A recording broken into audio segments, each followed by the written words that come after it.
Good morning. Welcome into Hurrdat Sports Radio, AM 590, ESPN Omaha, ESPN Tri-Cities. That's DBM Ravi Lulla here on the Pillar Exterior stage. No underdogs to be found here, DB. What's up? Are you an underdog or like the cartoon? I used to like the cartoon. Big underdog guy? Yeah. Am I confusing underdog with Hong Hong Fooey, Shane? Who was the dude that changed from a janitor or an engineer? I don't. Is that Hong Hong Fooey? I think so. I like underdog too. I used underdog as a gift once. I'm unfamiliar with Hong Hong Fooey. Hong Hong Fooey. He's a karate chopping dog. I mean, that makes sense. Well, you didn't know he was a dog, did you? I was guessing by context with underdog. Oh, big. Can I pet that dog? No, Hong Hong Fooey is different than underdog. Right, but since you were confusing underdog with Hong Kong Fooey, I assumed they were both dogs. Is that genus or species? Species. Same species. Canines. Sure. Something like that. Yeah, that would be like confusing like Blue Falcon and Dino Mutt with Scooby-Doo. Maybe. Do you know Blue Falcon and Dino Mutt? I'm assuming Dino Mutt's a dog based on the name. Your deductive reasoning is real sharp this morning. Off the charts, baby. Yeah, right off the rip. You showing me those brains. Scooby-Doo, also a dog. Yeah. I'm aware of him, though. Very good. Is that your... The mystery machine? Is that your Miller education kicking in? Yeah, I didn't have the opportunity to go anywhere else, so... Who was your principal? So I had, what was his name? Workmeyer. Okay, so you got the tail end of him. Yeah. Well, beginning and end, really. He wasn't there very long. Yeah. Because he was from Benson originally and then came over to Millard North. My favorite, though, was the guy, he's at Millard West now, Mr. Tiemann. He was my senior principal. Yeah. That's my dude. I love Mr. Tiemann. So Mr. Tiemann went from Millard North to Millard West? Yep. I forgive him because we still love him. But well, it's okay. No, listen, he was going for the big job. I get it. Oh, so back to... He was my senior principal then. Okay, so that was 9? No, I don't know when he left, but I was there in 05. Okay, so 05 was your last year? Was my senior year, yeah. Just a pup. So he was our senior principal, and then a few years later, he got the big head principal job at Millard West. That was the big job then. Yeah. Cool. So I respect the hustle. So how come you just don't love Millard? Because I'm a Millard North guy. Oh. Millard people don't like...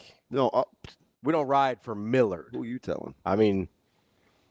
There's real animosity between one of my schools. very, very, very, very, very, very, very good family friends. My mom used to babysit her daughters. Mm-hmm. Is on Millard School Board. Yeah. And I believe her daughters are all in education. Brittany, Lindsay, and Chelsea. So when you put it down to it, we would probably ride Millard against other people. Yeah. But like in the minutia, like there's not a lot of love between the three Millard schools. No, it's yeah, I think that's a thing. And also, I don't think the Monarchs are sending the Titans flowers and Chieftains and Thunderbirds. If you want to get real specific about it, the Millard West and Millard North kids will gang up on the Millard South kids. That's a real thing too. Yeah. Yeah, like And then is it everybody against private? Everybody against prep for sure. I don't think anybody has real strong feelings about. How do we the differentiate between prep and Scott? Or it's Class B, so they never play them. Or Gross or what? No, North never plays those teams, so like it's or Duchesne. They don't care. Or Brownell. Don't get a lot of Brownell rivalries with Millard North. I've got a good friend at Brownell Talbot.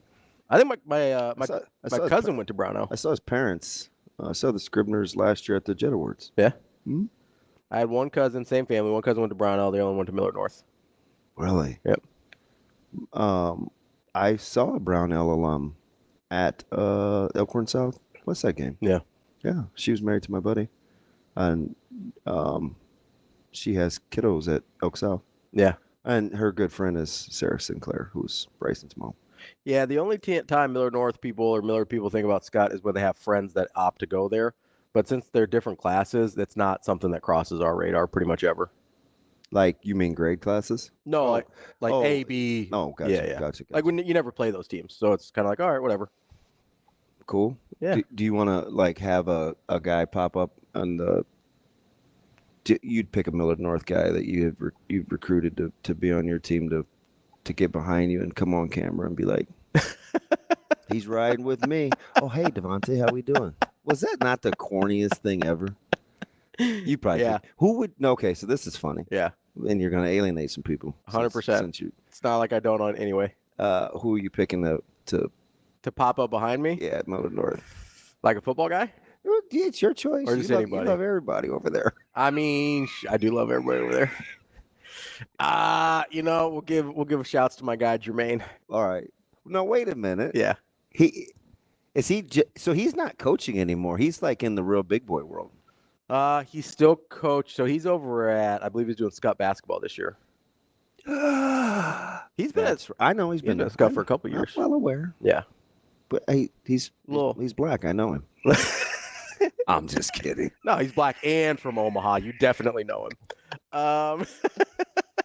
He's black. He's from Omaha, and he's worked in a school. There is a 1,000% chance you know him. And he's one of those guys that changed professions late. Yeah. Like 180. Yeah. Why?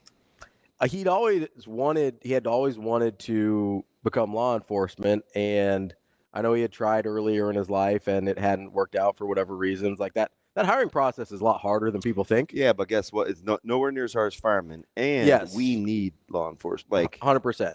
Like I got a lot of those guys, like those graduating classes lately. Yeah. Low. Well, and I appreciate that he went into it because, like, I know him. He's a good dude, and like you need good dudes in those hard jobs. Yeah.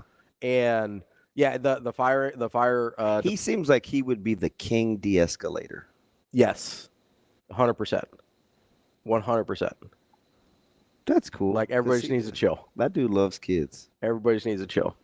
No, Jermaine's a good dude. I'll ride with Jermaine. Unfortunately, it's people that don't care and are breaking the laws probably don't care about people's smiles, but he has a very engaging demeanor. Yeah, he is. But it's disarming. I do think it helps, like just being a disarming person in general. Yeah. Because most people, I know, despite what people think, most people in those situations want it to go well. They're in a weird spot that the cops have been called. Yeah. Right? Like they're not having a good day. But most of them want that to end well. No, I'm with you. Right? So I think when you have a guy like Jermaine who's like very disarming and he's very engaging, he's charismatic and can like make everybody feel a little bit more comfortable. Yeah. Like I know that's not characteristics we normally associate with law enforcement, but it's super useful to have. Sounds a lot like Voight as a manager for the Guardians. It's very engaging. You want a nice disarming guy. At no point when they were doing dugout interviews did I feel like he felt like they were in any real trouble. You guys are about to be down 0-2. They're in a little bit of trouble. That's fine. I mean, no series happens until the road team wins. Yeah, sometimes. So sometimes the road team doesn't win, and that series ends. Guardians would be all right if a situation that they got a hit with guys in scoring position. They had the Yankees in trouble all night.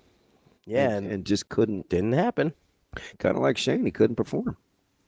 It's because he hasn't been to game day men's health like we have. That was a different kind of. Oh, hey, listen. You're still my dude. Can I tell you something though? That's Shane. fine. I just meant sometimes you have stage fright when people are around. Some people don't like. That's what I meant. No, that's what I meant too. Yes. No, it's not. I was talking about anxiety. No, it's not. Yeah. I got chills throughout my body. I flipped through that. Look, that is so corny. You're corny, Rogers. Corny. Oh, and it was such a surprise to Patty McAfee. I'm sure a 40-year-old coming off an Achilles and a 31-year-old who hasn't been good all year. Haterade. That's that deep down body. They're hate. going all in. No, this morning is about love. What do we love this morning? We were loving everything. People want us to problem solve. Let's solve some problems then. We're talking about schools. See you. Have a good day. Love you. Here you go. No, I'm serious. Let's talk about it. Here you go. Because everybody seems to have everybody's real good at pointing out problems. I haven't seen a lot of people provide even bad solutions. Wait, do I need my seatbelt? No, I would love to. Hey, this message is brought to you by NDOT. I'm going to stay off my phone. I'm going to listen, and I'm going to make it click. And don't throw a penalty on me for using the seatbelt gesture. It wasn't for that. It was pulling the shirt up. That was the problem. He's showing you his abs. Sure. Hater. I just love how PJ Fleck's like, everybody in the country does that. And he goes, it's not the sword. Nobody cares about the sword. So here I am. I'm going to click it. I like PJ Fleck. But I've said that for 15 I need him since he's been at Minnesota. By the way, nice Minnesota colors. I need him to wear a Dalton. Shout out Papillion Monarchs, you big Tim Williams guy. I actually am. I've only talked to him the one time. I like how the longer that you do this job, diplomacy is at an all-time peak for you because you have to be professional, right? You have allegiances, but you can't Yeah, I can Yeah. still like other people. Yes, I've been telling people that for years.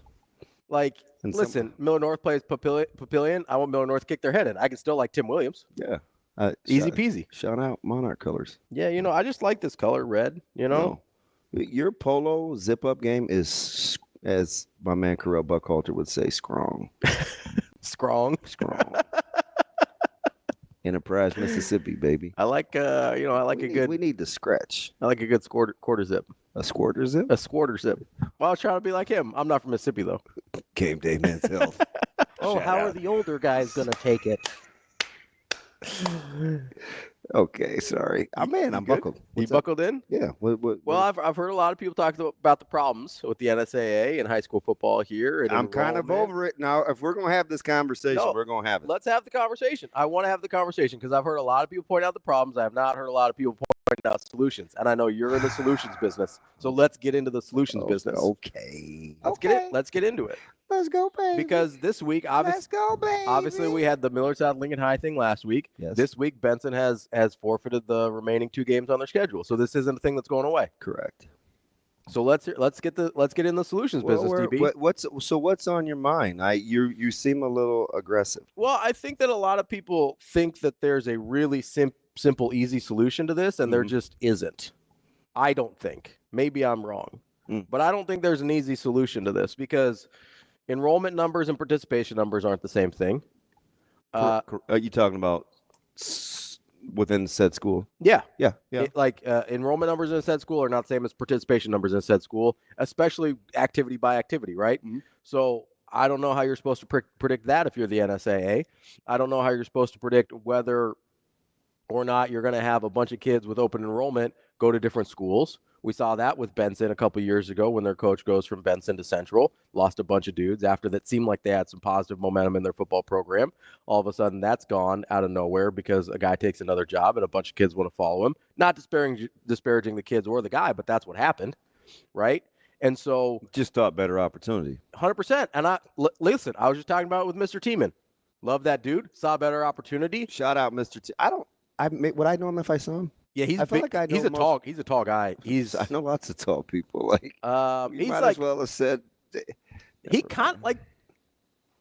Yeah, I don't know if you would know him if you see him. All right, shout out. He's a good dude though. I know a lot of people in education across districts. Greg, good guy. Which also enables me to have this conversation because it's different district by district too. It also enables me to have this conversation without feeling so one-sided. So you're dealing with. I'm going to see if I can count them up here. Right, you're dealing with OPS, Millard, Papillion, District 66, Gretna, Elkhorn, Lincoln. 7 distant districts. Did I miss one? Private? That's 8. Yeah.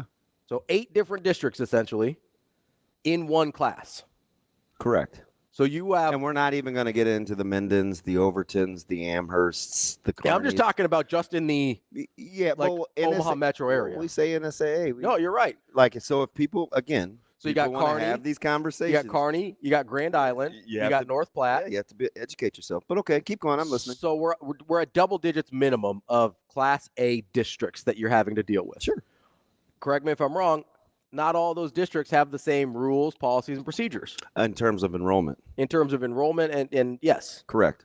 So you're talking about 11 different sets of rules that these districts abide by because they are self-governing.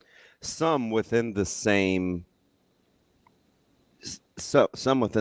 area. Yes. Like Millard people will tell you there was differences between Millard South's enrollment, Millard North's enrollment, and Millard West, closed versus open. Yeah, 100%. Within the same district. I don't know what it is now, but Millard West used to be closed and Millard North was open. Or Bellevue East versus Bellevue West, 100%. et cetera. Okay. So you're talking about different high schools in the same district that also have different rules, right? Putting that out there. So a minimum of double-digit sets of rules that the NSAA is trying to deal with within one district. Yeah, and we're clear that the NSAA is not their own operating umbrella. They work for the charter member schools. Yes, they're much more like the commissioner of the NFL than they were like the old NCAA. Okay. The NCAA was a governing Just body. Want to make sure we're talking about the same thing. Roger Goodell works for the owners. Yeah. The schools are the owners. The NSAA is Roger Goodell, right? Correct. Roger Goodell doesn't make policy. Roger Goodell enforces the policies that the owners want to exist. Correct. Right?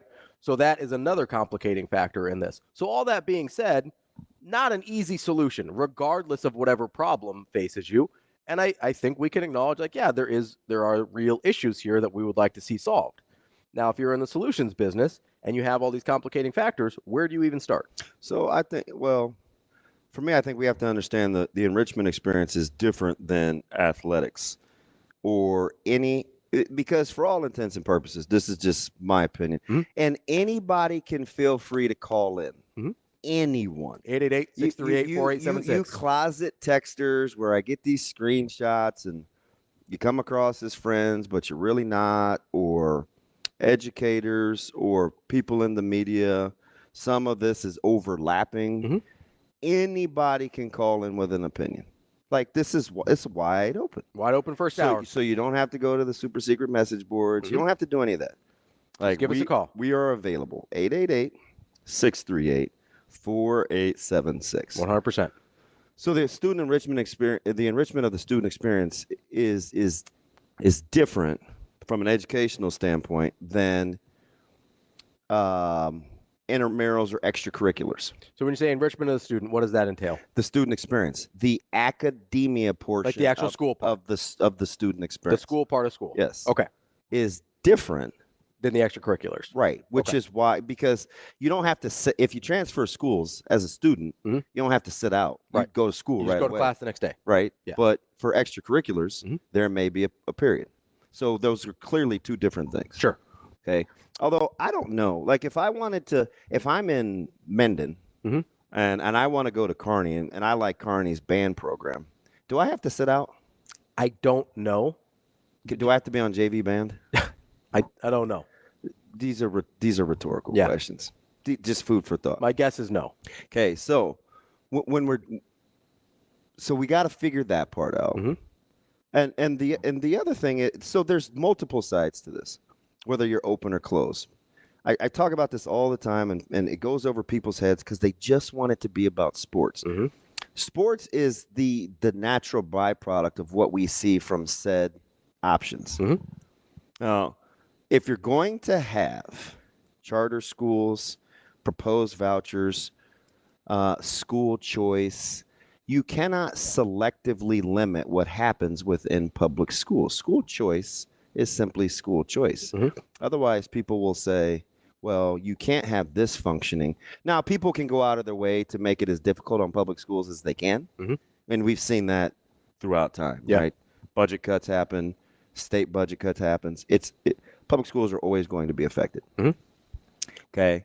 So what happens is as resources diminish and you rely more on district tax-based revenue, administrators in said school district have to get creative. They just do. Like, you need revenue streams. And sometimes revenue streams come from multipliers or monies earned for getting students into your district that wouldn't normally come to your district. So they're going to take whatever said blank comes with the dollars.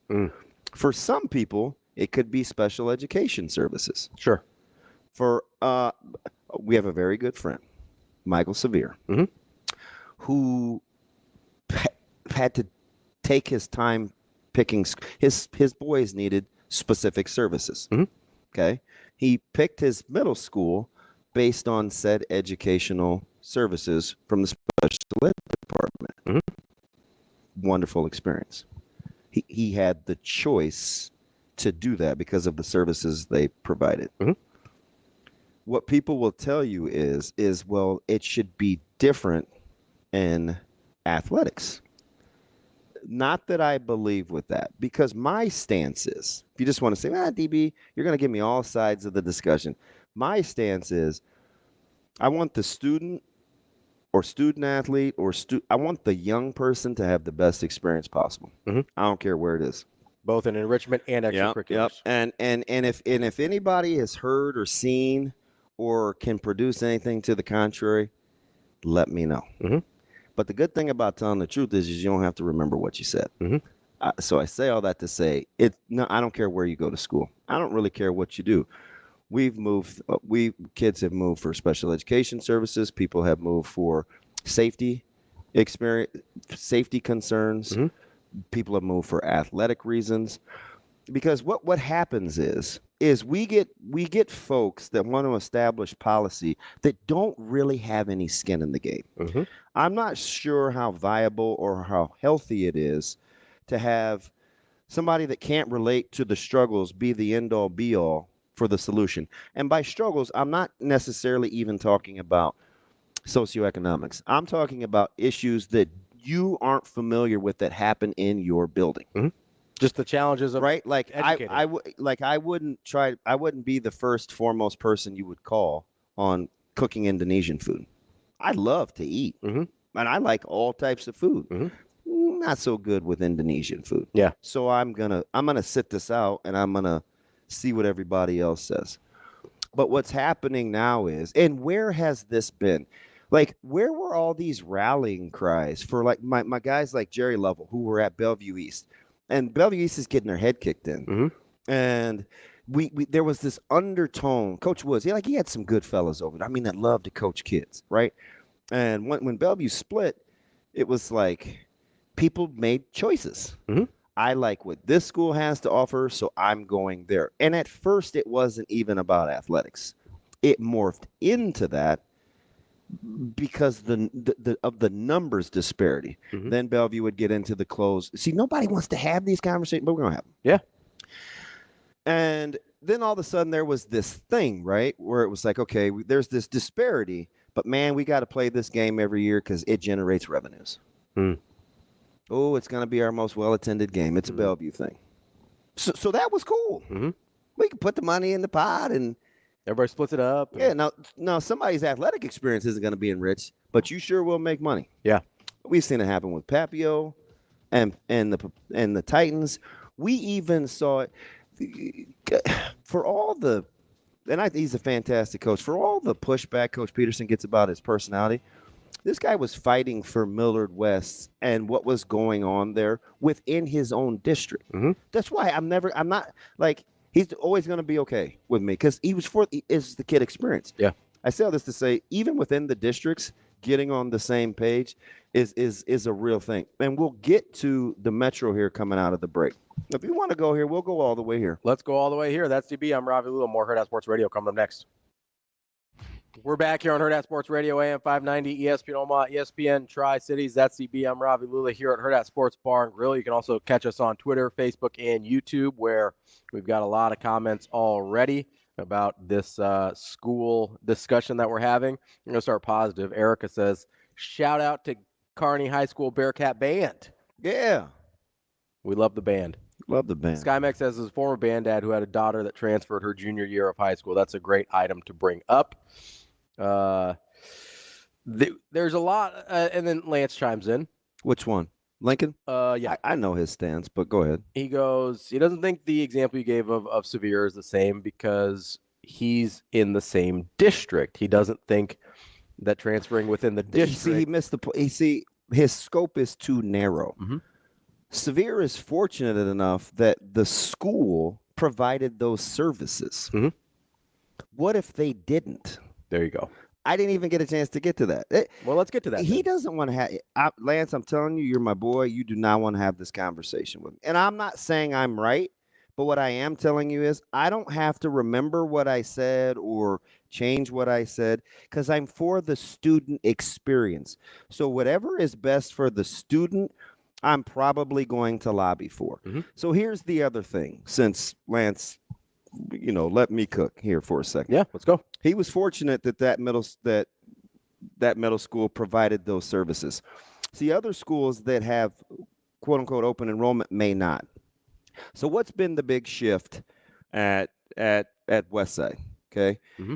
Because Westside has a very small attendance population, so they get dollars per student head for open enrollment. Very similar to Millard North, mm-hmm. right? There's a reason that Behringer and Dostal and Kirkman, those guys get along because they understand trying to maintain a healthy budget for said school district. Mm-hmm.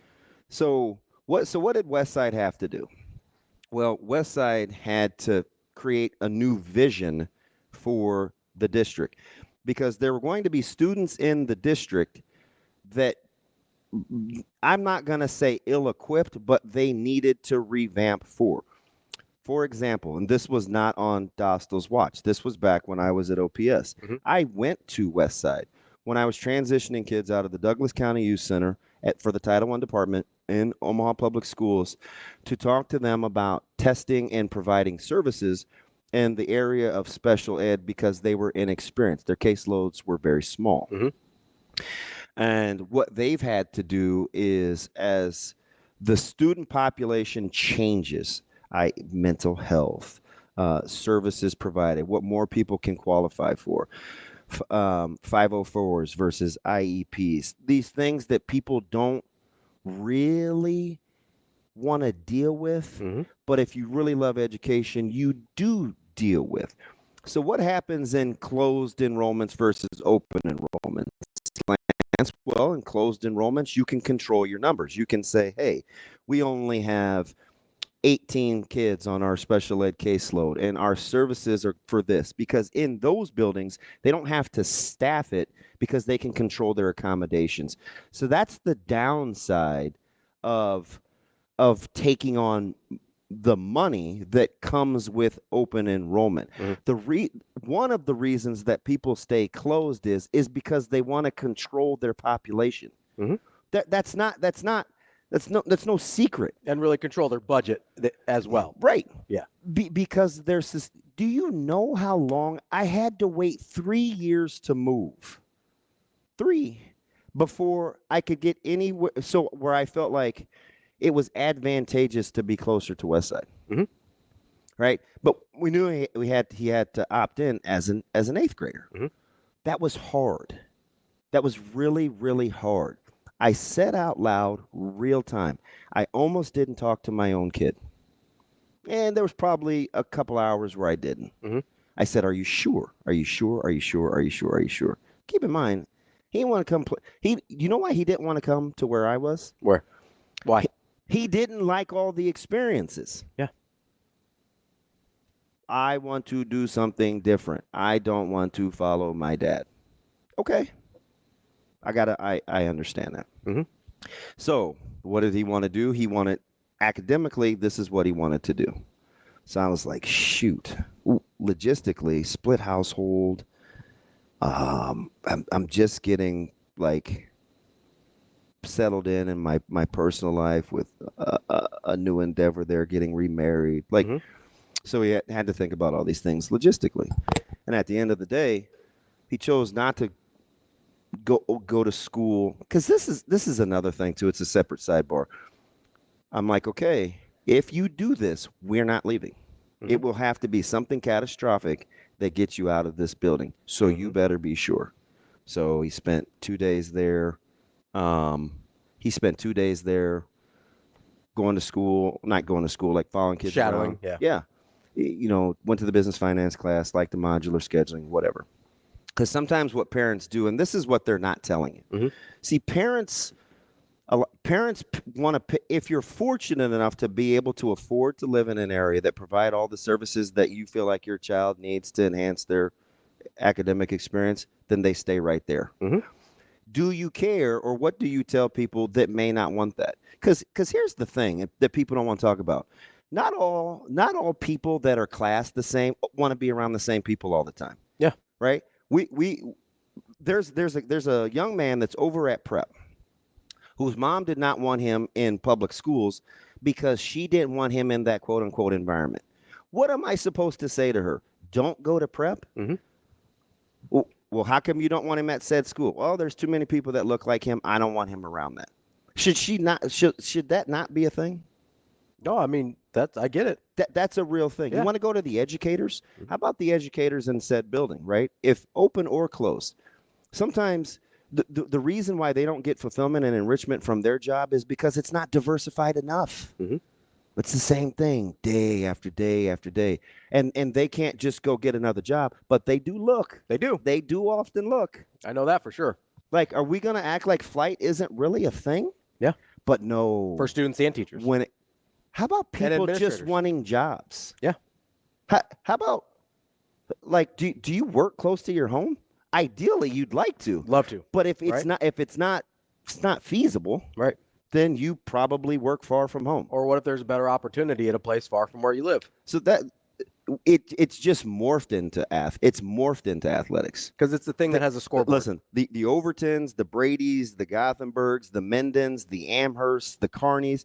I watched two families at Howes Dodge not send their kids to that school because of the co-op, because of why?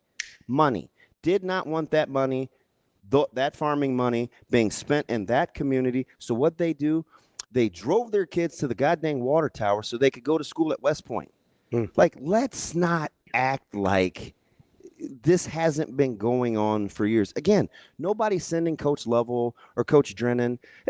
When George Drennan was getting beat at Northwest, nobody was like, hey, man, let's make sure that those brand new neighborhoods of Somerset, those kids ought to make them go to Northwest. It's only when little Timmy and Tina weren't getting their enrichment experiences or not having as much success at somebody else's expense that it turned into this thing. Like, if you're for the student, then be for the student. It may be at your own expense. I watched a school come to almost every single one of our youth games for almost 3 years. I went to the coach next door and I said, hey, I'm just telling you, these kids are right. And if I'm lying, I'm dying. If he had the stones or he wasn't busy teaching, he'd call and say, you know what, I don't like you, DB, but you did tell me this. I said, hey, they're not coming to play for me or us at Westside. Keep them. These are your guys. And I watched the school come for 3 years and stand on the side, and all coaches were coming from everywhere. It's a good team. And I'm sure as I'm sitting here, like 7 of those kids are at that school. Like it worked. Why? Well, because parents want what's best for their kids, and they stay in the moment. And sometimes they don't make good decisions. So it doesn't work out the way that they want it to. So then they want to do something different. It's not the school's fault, and it's not the kids' fault. But the same people that have all these solutions don't want to hold themselves accountable for the same things that they believe in. How many youth organizations did these people change in to provide a better experience for their kid? So they did all the way growing up, and now we're surprised it happens in high school. Like, it's not the city, quote unquote, that has all the revenues for the new jerseys and the facilities. There's a co-op because we like to use the byproduct under this umbrella, and then you say, hey, come play for us. You said, like, we gotta stop it. You said something there that I want to get back to. If you really want to help people, if you really want to be for the student, it may come at your own expense. It might. Lance, hang on here. We'll get to you when we come back. More Hurrdat Sports Radio after the break. Wrapping up hour number 1 here on Hurrdat Sports Radio, AM 590, ESPN Omaha, ESPN Tri-Cities. That's DB. I'm Ravi Lulla here at Hurrdat Sports Bar and Grill. You can catch us on Twitter, Facebook, and YouTube as well. We're getting into this discussion about open enrollment, NSAA, all of that fun stuff that has been kind of percolating in the city for the last, and I guess the state too, for the last week or so.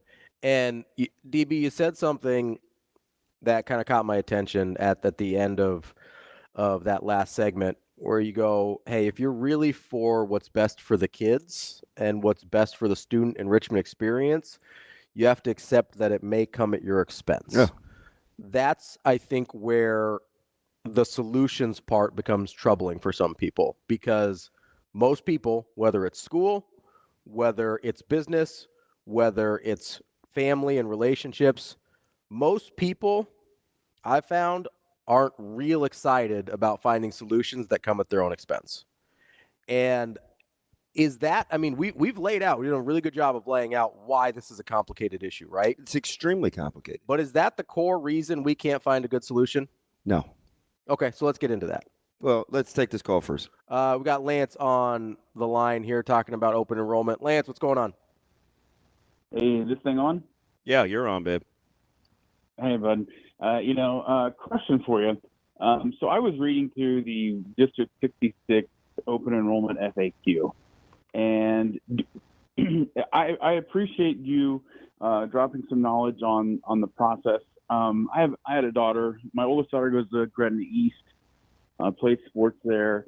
But when she lived in Lincoln, she had an IEP. So it's interesting to hear that information of schools getting more money if they have kids that have issues and things like that, because I think some of the times maybe they want to keep people on those programs as long as humanly possible. But there are some districts that want to keep those kids out, so therefore they don't have to spend that money in that capacity. So it's a two-way street. But keep going. Okay. And so then I have some friends. I have friends that are some teachers throughout the different communities, some smaller town schools, some larger. Okay. But so the issue that I have is specifically with, like a unit that you're in, District 226. Some of my ex's extended family live in that district, and you watch people go over there and buy very expensive homes only to tear them down to build even more expensive houses, and we see this large population shift, and you're in a school that's very privileged, right? Are we? Then you go and do you know what our free do you know what our free and reduced numbers are? About 33%. Yeah. Does that sound same thing with yep. Okay. I just want to make sure. I just want to make sure you know that a third of the school is on free and reduced lunch. Yep. You have a student-teacher ratio of like 16-1, right? And a minority enrollment of about 31%. So when I look at let's not act like all white people have access to money too, because I don't want you to come across as being disingenuous. No, I'm not. You know me. I'm not like. I'm making sure for clarities. I'm helping you out. I'm not challenging. Yeah, I'm helping you out. Okay. No, I get that. And so when you look at their FAQ, and I'm just using this as the example, right? And we have a lot of this going on now with the whole thing that's on the ballot and the money that's there. And you see what administrators are out there on X openly against this, while they're also sort of taking advantage of some of that extra money that's out there. That's true. You know what I mean? That's true, Lance. But why do we have districts that continually vote down bonds so their schools don't have to expand? Like, if it's good for the goose and it's not good for the gander, and you only want it to be advantageous for you so you can control enrollments, you shouldn't be speaking on what's happening in the rest of the city or the state. Like, people intentionally vote down bonds so their schools don't have to expand. Why? Because they like competitive advantages. You think if Papillion had it to do all over again and they weren't busting at the seams and they saw the unintended consequences from opening up a new high school, they wouldn't have delayed that? Like, they absolutely would have. So go to Burke and say, hey, Omaha Burke, what happened? You used to be the crown jewel. Oh, no, Burke will say, oh, no, that was Central. You know what happened? Other schools opened, and there was this split, the same thing that happened from Elkhorn to Elkhorn South. I got a good buddy who moved from Blair because he was capable, so his son could go play baseball at Elkhorn South before they had re-established the district lines for being south of 180th and Dodge. What do you tell the people, Lance, that aren't able to do that? That they just can't better themselves? But the problem is, Lance, the problem is we've made it about sports. It's not about sports. Sports is just what we can see. It's about the opportunities. So some solutions, if you want competitive sports balance, is the NSAA has to have the proposals, right? It has to come from the charter member schools. So if Southern Valley and Benson and schools that don't have the numbers, Lincoln High, Coach Mackey, like Lincoln High is what's their school population? 2,200, right? So, but they don't have football numbers. Huge school, don't have football numbers. So maybe you go tier scheduling. Maybe you reclass. Maybe you don't do football or your major sports by school enrollment and enrollment population. Like, sometimes you have to have an open-minded line of thinking for the sake of balance. Now, why is that not easy? Well, I don't know if logistically travel would be feasible to have enough games. Then you may say, hey, well, maybe they can only play 6 games. Too bad. Well, then you're going to continue to not have kids want to go to that school for certain reasons. So I'm not sure that nips it in the bud either. I think it's natural, though, for as a school ages. Yeah. As a school ages to not be as good in athletics. I went to Southeast when we were dominant in about everything, right? They would be a good school to talk. They would be a good school to talk to, because you know what? If I'm Alex Gordon and I really have a ton of pride in my school, and let's say I have some extra couch chains and I'd like to say, hey, I'd like to do some renovations and pump this into Lincoln Southeast. The district is going to say, hey, even Steven, this is public schools. If we do it for one, we have to do it for all. And AG may say, this is hypothetical, of course. AG may say, wait a minute, I'm a Southeast guy. This isn't about East or Pius or whomever. Not Pius, because they'd be private, but Southwest. So you have to change the policy. Don't just fast forward to crying about the sports, because I'm just telling you, when I was getting my teeth kicked in at Northwest, I didn't have a ton of advocates. I didn't hear live here, play here. You know what I mean? Because when I didn't. I didn't. So just people being disingenuous, whether it's the actual school district. Do you know what sometimes separates school districts that are only separated by blocks? Enrollment dollars.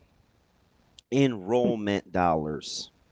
Enrollment dollars. You want to know the difference between Westside and Ralston? Enrollment dollars. Like that. Those are the dirty little secrets that people don't want to talk about, right? The whole go to school in your neighborhood. What if my neighborhood doesn't afford me the opportunity that I want for my young person? Are you going to tell me too bad? Should I go make more money because my levy's like okay? What do you think? I think.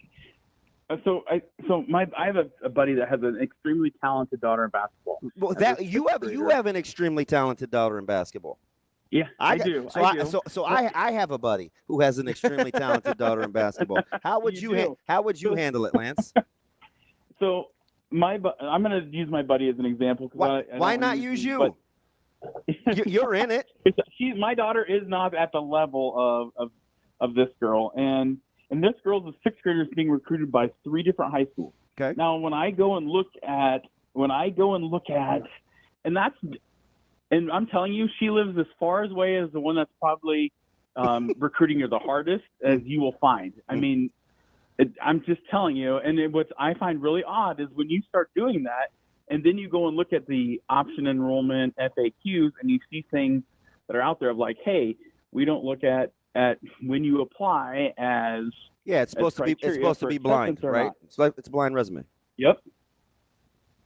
So my concern is like I love that kid, you know, she calls me uncle, whatever, but like I would feel bad if she went into a school that I think like someone that really needed what that school could offer her. I would feel bad for her taking a spot if that spot was like, hey, we know this girl could help us on the basketball court. We're going to just go ahead and take this one right here. Lance, that bothers me. Lance, that does happen. That does happen. I know. That does happen. I appreciate the call, Lance. We're trying to get to the solutions here real quick if we have any. Yeah, I mean, that's a great point that Lance brought up, because that's where the athletics and the enrichment experience clash with each other, right? You do know that some teachers that are part of the open enrollment process don't like open enrollment because that means they got to diversify their portfolio too, right? Yeah. Sometimes you're 15, 20, 25 years in, you're like, oh, shoot, we got to start over. Yeah, what do I got to do now? This isn't for me. Well, I'm coaching or I'm teaching kids that didn't used to look like me. That happens. Yeah. Conversely, you also have teachers that are like, man, I get you give me the same kids reassigned to this school over and over and over again. And I never get to do anything else. Why do we always get the short end of the stick?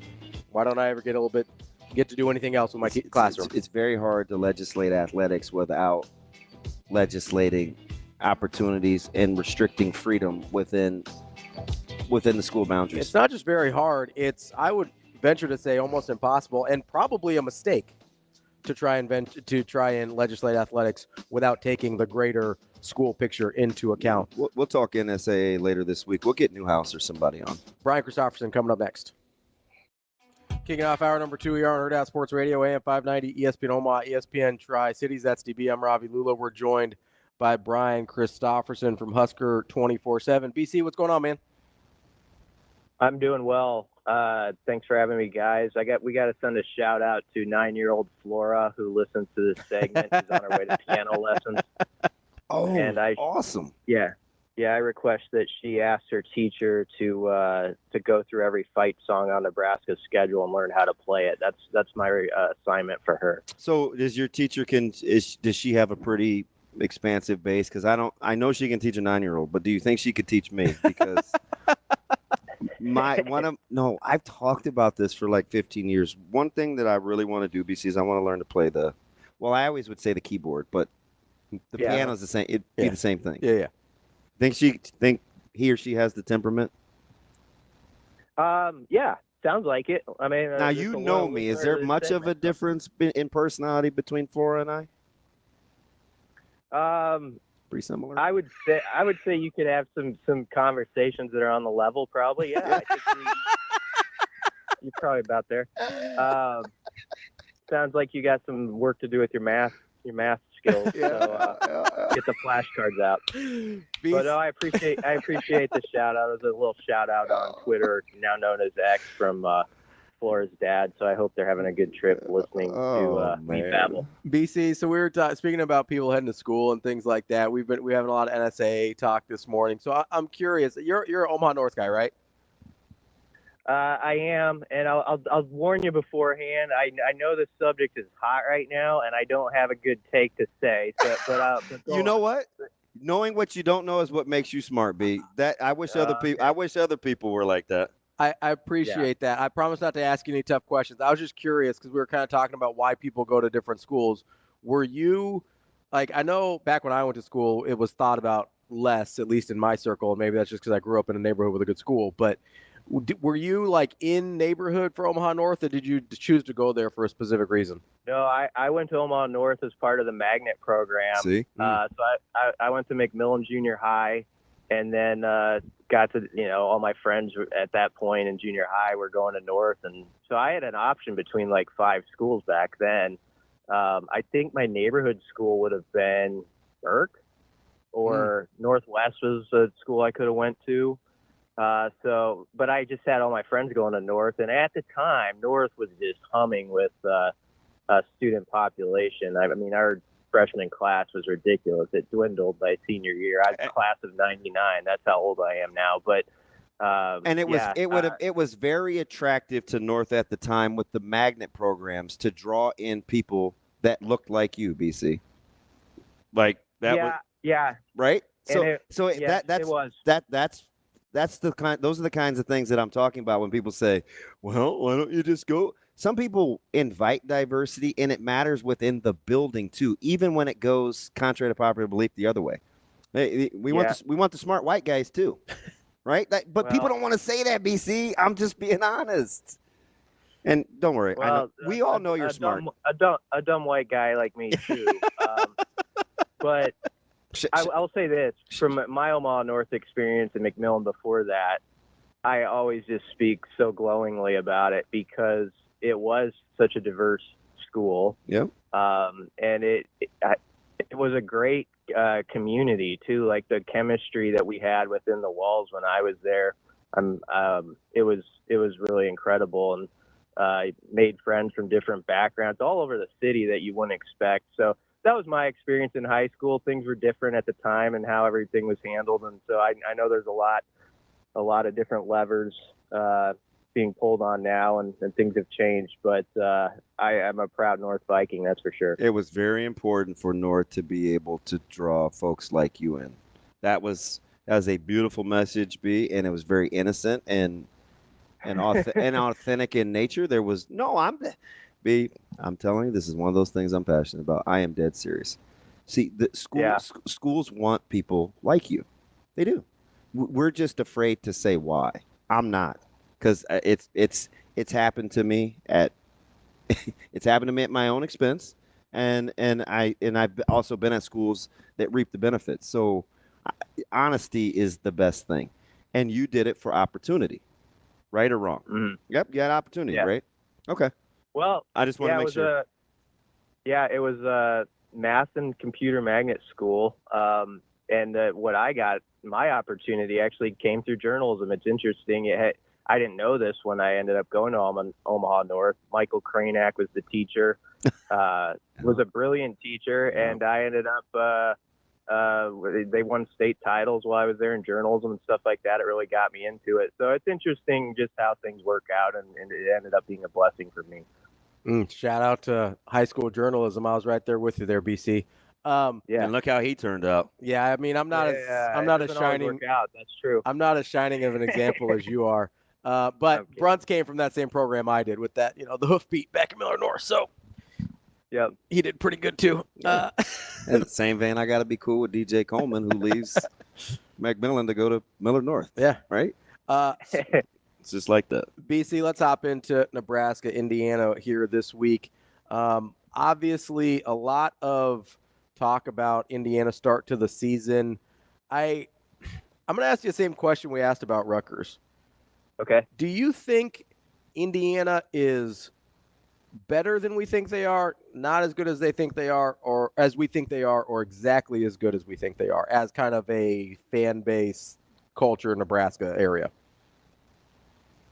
Okay, if I were to take what the average, what I've heard from everybody, put it together with the averages, I would say as good as people think they are. I think there's a good respect level for them, but there's also a thought that this game can be had. People know Nebraska is going to have to play really well. Perhaps you've gotten a different vibe from callers early this week than I've gotten, but I mean, I think there's a nodding respect to Kurt Signitti and an understanding that he played the transfer game really well with his James Madison guys, and then getting Rourke in there at QB and how it's all come together. And I know that the first thing is, but the schedule, however, I mean, I think they've handled their business quite efficiently is what I'd say. And whenever you score more than 41 points in 3 Big Ten games, I don't really care. I care a little bit, but who the Big Ten teams are that you play, that gets you to notice. So I think there's a healthy respect, and obviously the people are throwing in their money at this game kind of think that too. The spread's moved up a little, and I think it was at 6.5 last night. Last story I was writing. So here's the thing, BC. So Nebraska, if we were going to describe Nebraska's kind of their prowess over I use that term loosely, just what their results over the last 10, 15 years, is inefficient a word that you would use? That's just kind of a yes or no. Yeah. Okay. Yeah, that works fine. So is one of the things that you think we're so worried about with Indiana is maybe not top flight talent, but because they are so efficient? Like this looks like a team that we've kind of worked ourselves up over because they just don't make a ton of mistakes. Yeah, that's part of it. And to further your point, sometimes opponents of Nebraska do get made into be, like the Patriots when they're trying to go undefeated type of stuff. This is obviously not that. I just think they, you got to respect a team when they're winning by double digits against other Big Ten foes, and you look at their red zone numbers and, again, the competition. But that's what jumps out to me is they've been in the red zone 37 times, which is the most in the FBS. And I know they have that outlier game against Western Illinois where they scored 77. That kind of skews the numbers. But they've scored 30 times of the 37 trips touchdowns in the red zone. Nebraska's defense, you heard Ty Robinson talk about it the other day, their mentality down there, they're not getting in, haven't allowed a rushing touchdown down there, and have only allowed touchdowns in 6 of 13 trips from opponents there. So I think that's an interesting game within the game. When you talk about efficiency from the other side, can Nebraska sort of cut that off a little bit And, there's going to be a series, I assume, early in this game or within the first quarter, early second quarter, where Indiana's down there, around the 15, 20-yard line. Can Nebraska, in a moment or two or three like that, turn away Indiana, sort of force them to take their medicine and take 3 points? And maybe it's one of those sequences where in the moment your Husker fans are a little like, they got some points. But I think that could be the difference between winning and losing, those sort of scenarios in this game, not breaking in those moments. BC, what are you expecting to see from Indiana's offense, just in the sense of this is by far the best defense they'll face this year, but up to this point, they've really been able to do whatever they want against their competition in terms of putting points on the board. Like, how are you weighing those two factors to get an idea of what you'll see on Saturday? Well, I'm just heavily intrigued by it because I'm not selling Nebraska's defense low at all. I think, this is the type of game they've been building for. I think they can be disruptive and make Curtis Rourke more uncomfortable than he's been. Yeah. And it's just about, I always think that D-line, I think it was Rule who said he saw the TV tape of James Williams after his one sack where he gets up and he's pointing at Jamari Butler because Butler made a move that opened up the lane for James Williams to make his move. And I feel like if this D-line and sort of that front is playing together with that type of chemistry and the type of tenacity that they're capable of, they're going to definitely have their moments, too, where they make things very uncomfortable for Indiana. So this is one of those good-on-good matchups, at least how it looks on paper. And sometimes the fun part is you go into a game like that thinking it's good-on-good, and then you find it's good on average. And so we'll see, like, who gets the upper hand there and who actually flexes. But there's no reason Nebraska's defense shouldn't go into it confident and excited about the opportunity too. All right, let's see what you got. We feel pretty good about what we got. So, BC, let me ask you something about, like, just kind of listening to Coach White, and he's talking about the guys flying around, and it was pretty spirited. And a lot of people have tried to break this down into blank versus blank in terms of the key matchups. For you, would you start with Nebraska's special teams, their offense, or their defense if they want to come out with a win? How do you rank those in order for me? Oh, boy. Man, I dare say I'd put offense 1, and that's maybe going against the grain a little. Special teams 2 and defense 3, because I just think defense is going to show up and at least do their part. And that's interesting, too, because we're probably the most worried about Indiana's offense. Yeah, I mean, it's because of they have some gaudy numbers and all that, but Nebraska's defense does too. So again, a good on good. We'll see where that maybe it shakes out pretty evenly, maybe not. But I think Nebraska's offense, there's a little worry there too, just because of the second half and how it kind of finished. It was really interesting hearing young Dylan talk the other day. Young Dylan. About he's mature though, and he was talking about that game, the second half against Rutgers, and it was like he had that quote where it's like, it felt like the end of the season. Like you can tell like he had such a standard, and it was difficult for him to have to sit with that one for a few days and then extra week actually. And so I think he's chomping at the bit to get back out there and play and put a better foot forward with this offense.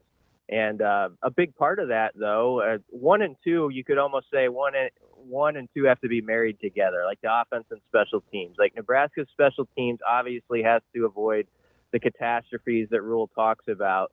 But just as much, it's going to come down to can you be the unit? And Buschini did really well when they weren't having punts blocked at pinning the other side deep and making Indiana drive it. And on the other hand, Nebraska's offense in that Rutgers game, if you think about why it was part of the reason it was so stale, they started drives at the 2, 3, and 5 yard line on like 3 of the 5 possessions that they had. So that's going to be a big part of it. Is hopefully they get a little field to work with, and then you talk about efficiency. That's where they have to excel on third down, keep Indiana off the field, and just have some drives that you take up a little time and you get in a rhythm and kind of get Indiana off theirs. Help your defense out too. BC, as much as I hate to admit it, DB brought up a good point here about most people being worried about the defense of Nebraska versus the offense of Indiana. But the most recent thing we saw was Nebraska's offense struggling against Rutgers. And we haven't brought up a ton that Indiana's defense quite highly rated as well this year. What level of concern, if any, do you have about Nebraska's offensive performance on Saturday? Yeah, that's why I put them 1 on my list, because that's the group. I'm not saying I don't think they can get it done. I'm just a little more prove it. Like let's see that consistency for 3 to 4 quarters. How about that? Because I think the offense has sort of had these disjointed games where you felt good about a quarter here, quarter there, or a half here. But can this be the game where it feels pretty solid for 4 quarters? And there's just sort of that consistent drumbeat there. And so, the short to intermediate passing game hopefully is in rhythm. I think that's going to be a big part of it. Hopefully you're getting yourself into like 3rd and 3s, 3rd and 4s, and you really test Indiana out to see if they can actually get off the field in those settings, because I think Nebraska's got the weapons with Banks and Nair, and I think Fedoni has kind of quietly been coming on here and there in that offense where they can get some things done. So I'm excited for that matchup. I think Nebraska can move the football, but I put them 1 on that question Damon asked, because they're the group I actually have probably wondered more about this week than any other. And obviously special teams, that's the mystery sucker. That's the sucker that's like in the purple wrapping, with a question mark. We gotta open that up, and it's gotta be something good this week. Oh, I was kind of more of a butterscotch barrel guy myself. But anyway. Well, hopefully it is. See, that's it. The one where you don't know what it's going to be, or hopefully it's butterscotch. Yeah. Who's choosing butterscotch candy?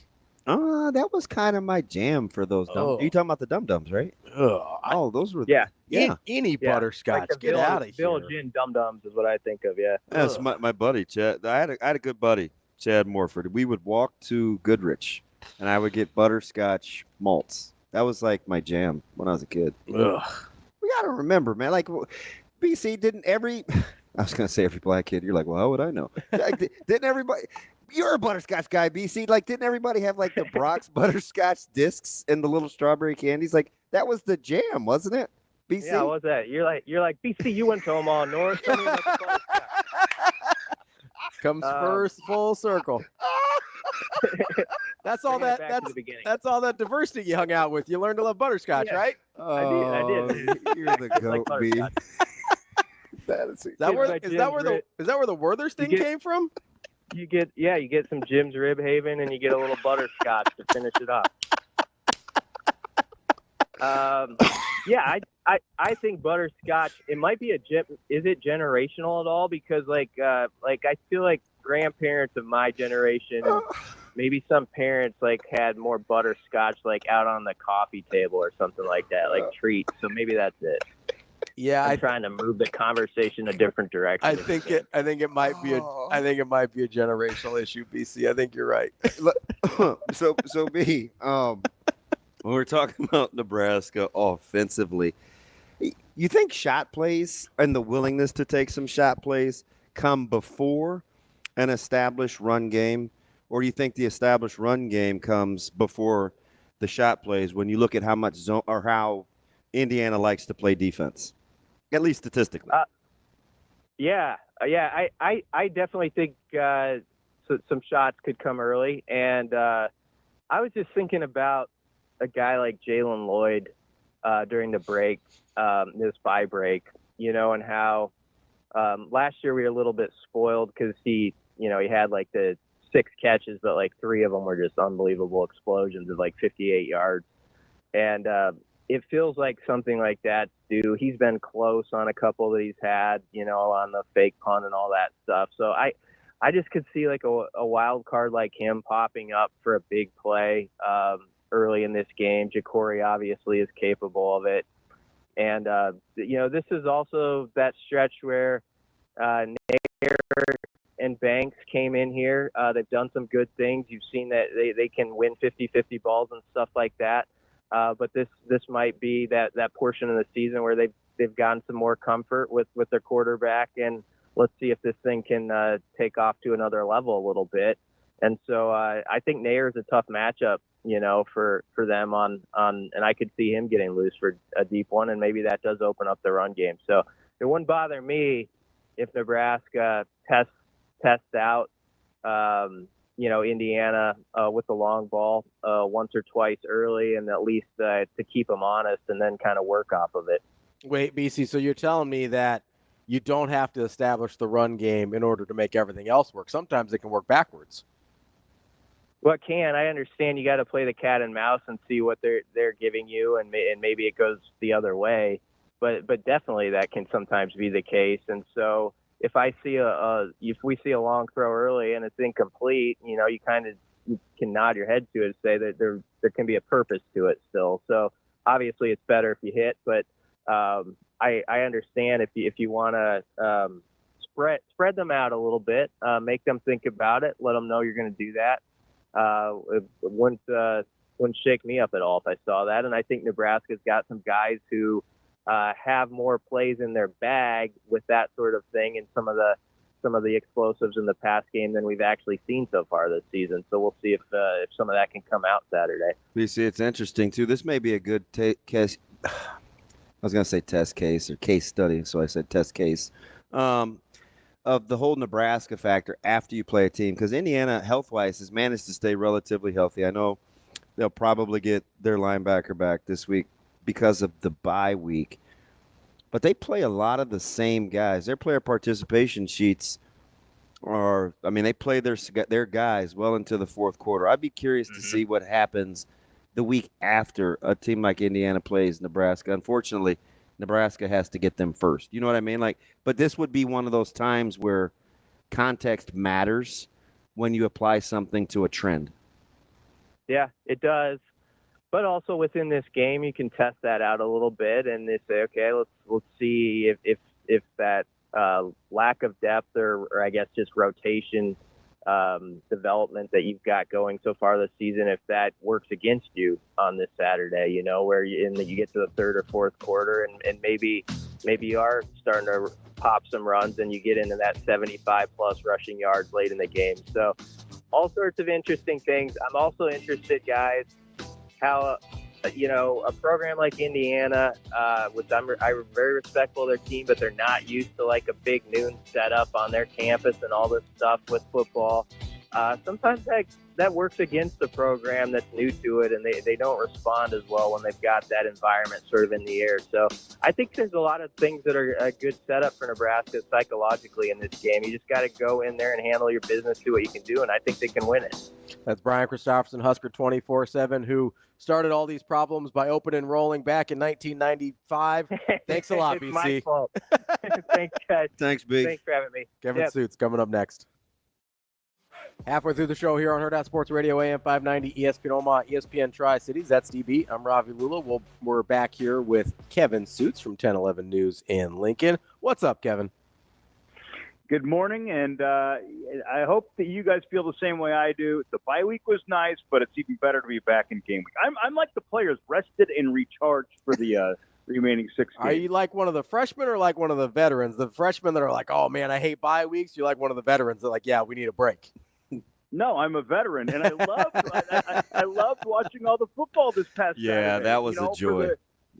For the weeks that Nebraska had its bye aligned with the college slate, I mean, every time slot had good games. They all delivered. I even stayed up and watched that Hawaii-Boise State game. Boise's good, by the way, Ashton Janty is something to watch. I love his stance. He stands back there before he gets the ball like a serial killer. He's getting ready to go shopping or something. Like you'd never guess that he's just literally standing there. I can't decide if that's like uber confidence or just like the way he plays. I don't know, but it works. Yeah, he's way good. Okay, so Kev, would you rather be a guy that has to In 2024, going forward, would you rather be the coach that has to understand analytics or the guy that has to understand clock management? Well, you have a staff of about 90 people, so why do you have to understand either? You think, but if you watch college football again this weekend, it's like, I mean, apparently it's hard, and I'm not making light of it, but man, sometimes you just shake your head. Without question. And, all the intricacies. Don't you have a guy on staff that, his sole responsibility is to read the rule book and think of every possible way you can kind of dupe the system? Yeah. Because that's kind of what Oregon did. It's so brilliant what they did. We'll put 12 guys on the field. We don't care we're getting a flag. And then don't let the big play happen. Then Cauley, the former official, was like, yeah, they screwed up when they made that a dead ball foul. They need to make that a live penalty again. So guess what? Guess what's going in the rule book for next year? How about next week? Yeah. I feel like that thing could change. Serious. If there's a game that comes down to the wire and somebody's driving and behind, doesn't the defensive team throw 12 guys on the field? If the rule doesn't change this week, why would you not do it? I'm throwing 15 guys on the field. I'm not taking any any chances. So Kevin. You can get a pick and waste time by running it back. That's what I mean. You're right though, Kevin. The sense of urgency might be upped. What's the advantage of not throwing 20 guys on the field? It's supposed to be the same penalty, right? Especially if it's they're going to continue to run the clck. Yeah, it's so that is chess versus checkers that Dan Lanning was doing, and I think that thing could change seriously. I don't know if they can put it into legislation so quickly and push it forward that it's this week, but it's got to happen soon because I truly believe somebody may do it this week. I mean, I would I was sort of being facetious, but why stop at 12? If it's the same penalty, and DB's right, go pick a ball off, waste 8 more seconds. Yeah. What's the downside to doing that? If everybody knows what the penalty is now, as a ref, you can't just go out there and say, hey, reset the game clock. That's got to be something we watch now, though, Kevin, because you bring up I didn't even clearly because I said next year, but you might be right because it's a copycat league, right? It is. And, let's say Nebraska's in that spot. We talk about Tommy Hill or Sierra Wright. How about both of them in the final seconds of the game? Just double up. Let's go. And Hartzog and Singleton and Isaac Gifford. And, you could see, every single black shirt and then, the Tootie all on the field at the same time. You're whoops. Is it within the rules? No. But what is the, what's the penalty? The penalty is worth literally every second of that situation, and then the yardage you give up. So what? But you didn't give up 6, and that's the main thing. Yeah. I mean, really, what's the difference between that and tackling a guy that's running by you on a pass interference because you're 15 yards, that's worth it. I'm not giving up 6. It's the exact same idea. Oh, Ravi, you brought that up. I've said that for years, and so many people believe the same thing. I still hate the yardage in the NFL, though. Do you like? Well, see, it's different in the NFL. Do you like that spot foul in the NFL? Yes, but no. The one thing that sucks is, if you take a shot at the end zone and it's a 45-yard pass and the guy gets, smoked in the end zone, ball's at the 1. So you're like, well, I get it, but I don't. That's the one part that I don't like is when it's automatically you get the ball at the 1-yard line when you didn't do anything outside of draw a foul. Yeah. But it is what it is. I understand it.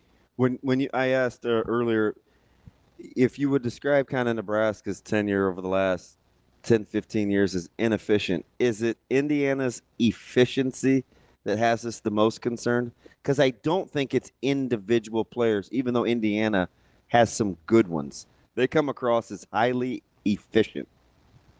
Yeah, I think that's a good way to describe it, DB. I had a good friend, a former coworker of mine, TJ Eck, and he worked at 10-11 for, 3-4 years with me. He took a job in Harrisonburg, and he covered JMU for 4 or 5 years. He was the JMU guy, and he was traveling with the team, and so he got to know Curt Cignetti really well, and he's told me nothing but great things about him as a coach and his acumen for the game, but also just how well versed he is on everything involved with football. And he was a really good dude, and he treated TJ very well. So he's fascinated by this matchup, and through him, I've been able to learn a little bit more about Indiana and, the JMU infusion on this Indiana team. And he told me, don't overlook how good Indiana's defense is. He's seeing a lot of JMU fingerprints defensively with this team. Everybody is just so attracted to the 47 points per game and the 515 yards of offense per game. But he's like, Kamara, the guy that I think he has 4 or 5 sacks right now, and some people say he could be the Big Ten's defensive player of the year at the moment. He's like, just watch out for him. They move him all over the place, and the defense is better than what people probably realize. Kevin, how do you balance the idea of, hey, we know that individual players can be really good, whether at these smaller levels, whether it's FCS or Group of 5 or whatever, versus balancing out the fact that in general the Big Ten on a team-to-team basis is going to be more talented? Like, how do you think at some point that catches up with Indiana, that like, hey, these players are just not from this level and they've done really well to win the games they have up to this point, but like, do you think that catches up with them at some point, just the talent differential? Well, possibly. Ravi, I think a lot of it is just about like how, regardless where you played previously and where you're playing now, it's about where you're playing now in the league in which you are in. And I think the answer to your question will come in November at some point in time. Do those guys that were at James Madison, can they play, I hate to call it big boy football because the Big Ten's a little different now, but can they play in the cold, in the wind, with run-specific offenses just coming right at you downhill late in the season when everybody is banged up? So as of right now, and it's been warm so far, and, a lot of the teams that Indiana has played, they'll spread the ball around. But it's going to change for the Hoosiers. So in the case of Indiana, I don't know that we really have an answer to that at the moment, but I think we will come mid-November. That's Kevin Sjuts, our friend from 1011 News in Lincoln. Kevin, we appreciate your time as always, and enjoy not being on a bye this week. Hey, it's all good with us. Appreciate it, Kev. That's Kevin Sjuts, 1011 News in Lincoln. I don't know why this came up in my head here. Because it's all in my head. All right, Tim McGraw. Nelly. Yeah, Tim McGraw. I feel like you'd be the Tim McGraw of the group. Wow, really? Yeah. Because you could see me rocking the cowboy hat. 100%. Long curly hair. Yep. That seems like you. Not a chance. Seems right up your alley. Although that's not T-Mac style either. You seem like a big Tim McGraw guy. I mean, you big like Jelly Roll guy. They're kind of the same, little country. I only talk to God when I need a favor. What favor do you need right now? I need for you to shut the heck up. Okay, well, I'm gonna make for an awkward show, but Hey, whatever you need, bud. Why aren't you talking? I'm still laughing at the irony of BC being recruited because he was white to come to North. I don't think it was recruited because he was white. I used to joke all the time. I said, we have charter schools now. They're called magnets. I like magnets. Find them very attractive. Yeah. Why do you think Miller North invests in the IB program? I think it might help them out a little bit with some test scores and attract some new students. And I do know this, though. When I was at Miller North, I think it was less than 10% of a minority population. It's 30 today. You think that's an accident? I don't know. You want to know what random stat I was looking at? Zone versus man, Rayola. No, it's worse than that. I'll get to it when we come back. That's DBM Ravi Lulla. Welcome back to Hurrdat Sports Radio, AM 590, ESPN Omaha, ESPN Tri-Cities. That's DBM Ravi Lulla. We're live on Twitter, Facebook, YouTube. Mega talented quarterback week here at Hurrdat Sports. You know what's interesting? What's up? Shane, what's wrong with the camera? Because this time it's not me doing it intentionally. Is it just the internet? My camera's good. Look at me. That's beautiful. I don't know what's happening. I think that might be your internet. Damn. Yeah. Are you plugged in? Yeah. No, it's on this side too. I stay plugged in. Mine's fine, Shane. I don't know what you guys are doing. See, look at this. Look how nice mine looks. It looks dirty. I stay plugged in. Look how nice mine looks. It's Look how dirty. nice I look. Well, look at you with the nice computer over there. Mine works. I don't know what you guys are doing over here. Oh, you don't even recognize I don't think it's an internet thing because we're all on the same internet. Yeah, whatever. I'm just, But still, you need me to pop out? You need me to pop out and come back in? But like most things, yeah, It's about us. What about us? Signetti. What about us? I don't know. You know what I think it's about? What? Opportunity. Yeah, that's how I look at it. You know, that's exactly how I look at it. You know what's kind of funny? Because we were talking. It's a great word. You know, we were talking yesterday. I was talking about different kinds of opportunity, but we were talking yesterday. I think it was yesterday about basketball. Yeah, it's pretty simple. I win. About whether or not being good at football was good for basketball schools, right? That's kind of a recruiting avenue that they can go to, bring more money into their school, bring more opportunity into their school, enrich the student experience for everybody at the school, right? If they do that at the college level, do you think they do that at the high school level? Oh, yeah, for sure. Like, Miller North was doing okay, right? Yeah. For a long time. Yeah. They have good population base. They have good property tax base. They didn't need a lot of help, right? Not as a school. They still went out and got the IB program, right? Why'd they do that? 2005 or 2002-ish is when they brought that in. I don't know. To get more students in, right? Yeah. To get more students, get more opportunities, get more money, right? To enrich the overall student experience. They went out and started a program that they could recruit to make the school experience better for everyone. We just talked to Brian Christopherson, Omaha North, Magnet School. Why'd he go to he lived out by Burke. He lives out by me. Right? He's closer to Miller North than he is to Omaha North. Miller North didn't have a magnet program. Goes down Omaha North, goes to school there because of opportunity, because they developed a program that they could recruit to. So it's different when... You know what else that allowed them to do? What's that? Recruit certain teachers. Yes. That you ordinarily wouldn't get in your building. 100%.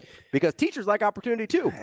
Anyway. Teachers like having an opportunity to challenge themselves or to do things they normally couldn't do or to teach different types of kids, right?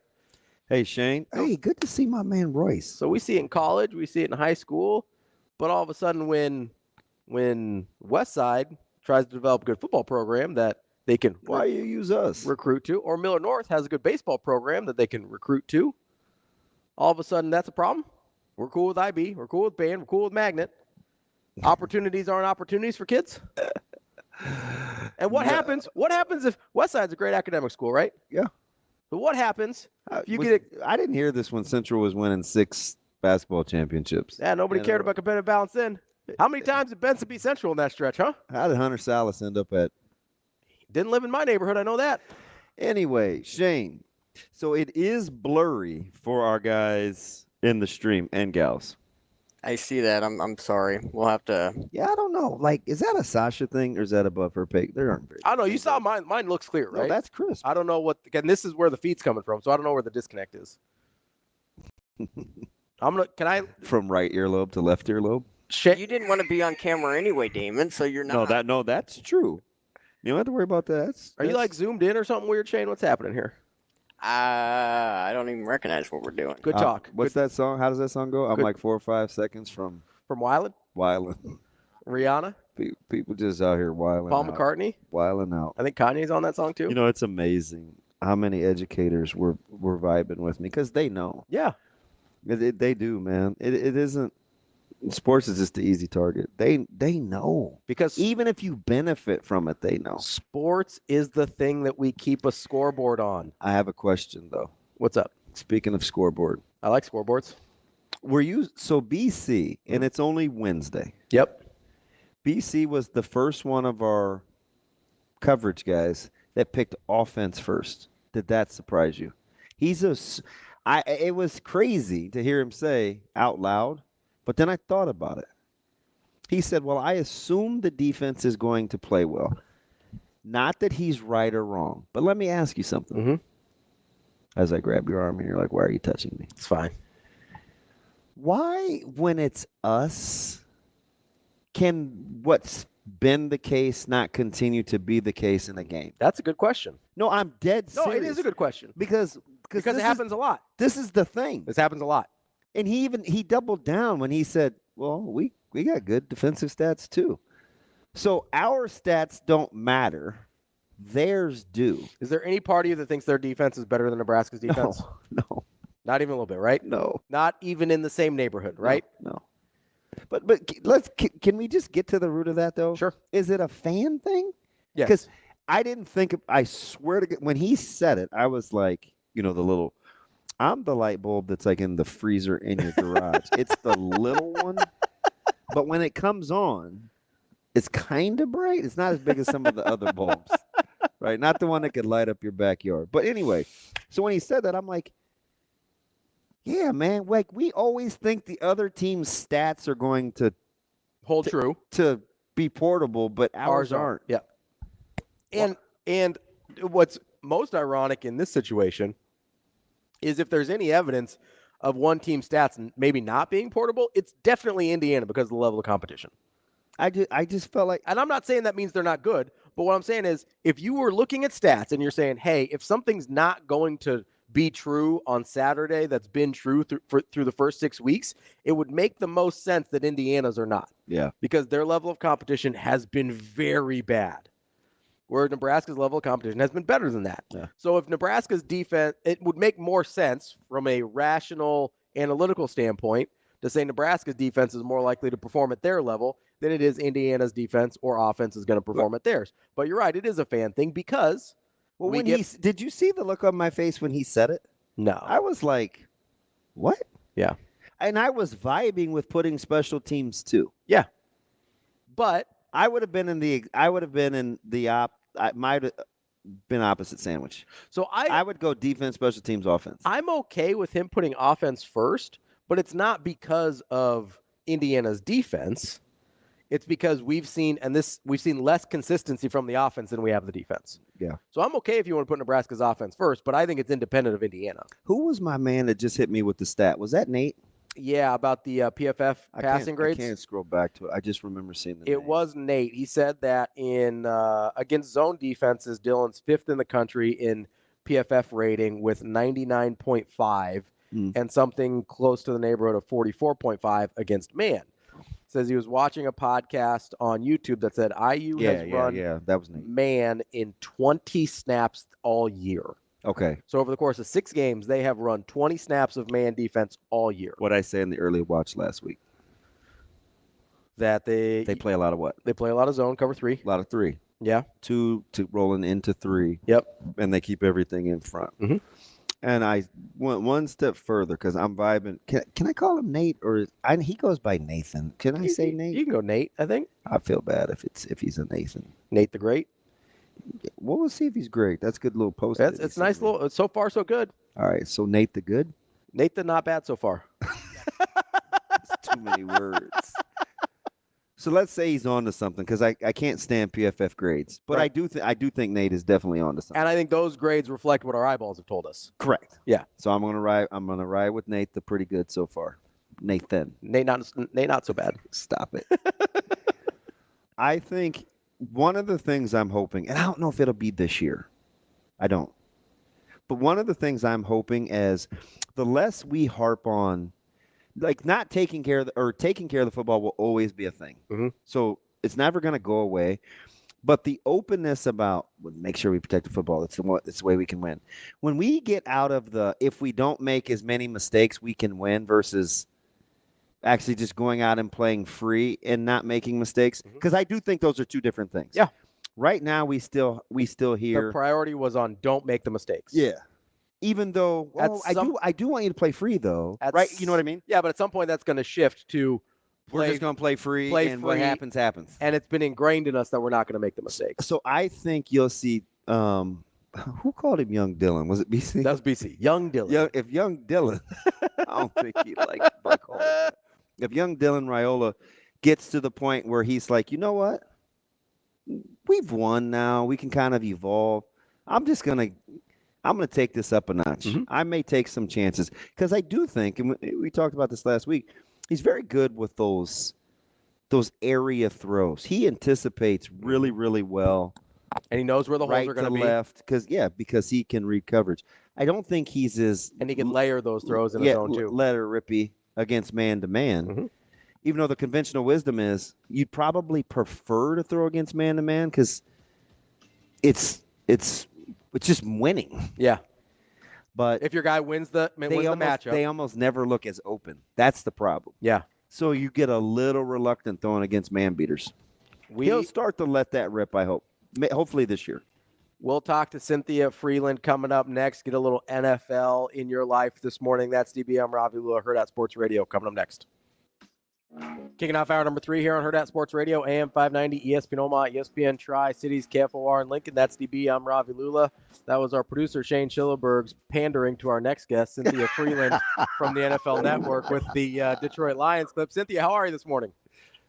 I mean, it works every time. I love it. Thank you. It works every time, Cynthia, I'm going to start again. We're going to stay in your wheelhouse here. You're one of the analytics queens, right? You understand numbers and trends, and we're starting to see it a lot more in college football as well. But even for as much data as you've accrued, do you ever think sometimes just take the points? That's like the misnomer, right? It's not always that you should just go for it and not take the field goal, not take the points, as you're saying. It's really about like making a decision and just having analytics be a little bit more helpful with you making a decision given the circumstances. It's just more data. It doesn't tell you what to do. Like it's a good point that you bring up, but it's not always more advantageous not to take the point. Cynthia, I wanted to get into the big news we had yesterday with a couple of trades with wide receivers more impactful to their respective teams, Davante Adams to the Jets or Amari Cooper to the Bills? Well, I think for different reasons, each one is impactful. So Amari Cooper, I mean, it's basically a song they acquired him for. So for the return on investment, that was absolutely insane. But making Aaron Rodgers happy factor, I think that can't be underestimated at all. So, while Amari Cooper is maybe more of like a good football move from the standpoint of what you have to give up, et cetera, I mean, making Aaron Rodgers happy, you've seen him love Davante Adams for, many, many years. So that's going to be a nice reunion. Maybe just making Aaron happy. He likes to pretend he didn't have a lot of sway in terms of management, but maybe he really did. I promised myself I wasn't going to talk to you about quarterbacks, but I have to ask about quarterbacks. Can this other than a deep playoff run with as much control as Rodgers has seemed to have over this franchise, can the fan base, like it's win a ton or bust, right? This can't end well for this fan base and Aaron Rodgers relationship without some signature. They're going to have to win a ton because it seems like, and it's a weird fan base to do this with, he has an awful lot of control. Yeah, every organization is run so differently. So this one, we're starting to see areas where they're willing to cede control and where they're not. And, this is a fan base they were so excited ahead of last season and so disappointed with the Achilles injury after 4 snaps. And now it feels like that just added such a level of make it or else this whole thing is a bust. It really, I actually, unfortunately, because it's an injury, but I think that did add to everything we're seeing. And now it just feels so tense, and that tension is rubbing off into this, the fan base is being like, okay, well, put your money where your mouth is. Like, let's see it. Cynthia, I asked this question, I think, of DB earlier in the week, but in that division, you're probably not getting more than one playoff team, I wouldn't think. Like, how are you looking at the chances of the Jets to actually overtake the Bills in the AFC East? That's going to be a tall task for a number of reasons, but not the least of which is, I will say, the 7 teams being in the playoff does help because now you have that extra slot. And if you look at if you think about the AFC this year, there's so many teams where there's, some elite teams, and then there's like a big gap, and then there's some bad teams. Like the middle class, if you will, of the AFC is not so great. So I think that does actually help the Jets' chances of making the playoffs. Just because, think about it, the South, who's going other than the Texans? No one, right? Then you have the West, maybe the Chargers sneak in, I guess, right? But when you think of the Chargers, are you like, yeah, that's a playoff team? Because I don't know, right? So just because of that, it would seem that the North is a tough division, but the Bengals are not performing. So it's to me, I think they might sneak in because there's no middle class of the AFC. Okay, so Cynthia, let me ask you this. I'm glad you brought up the Bengals because both 2 and 4, would you more likely bet on the Jets being able to sneak in or the Bengals? Somehow the Jets are favored over the Steelers, Cynthia. I'm cringing over that. This is a game the Jets win. You know what I mean? We've seen this before. Like, I'm not saying what I want or what there are some things now. You have the defense, like the Pittsburgh Steelers are making some weird moves themselves. If it weren't for Devontae Adams and all the trades yesterday, we would be talking way more about Russell Wilson now being the starter. Why?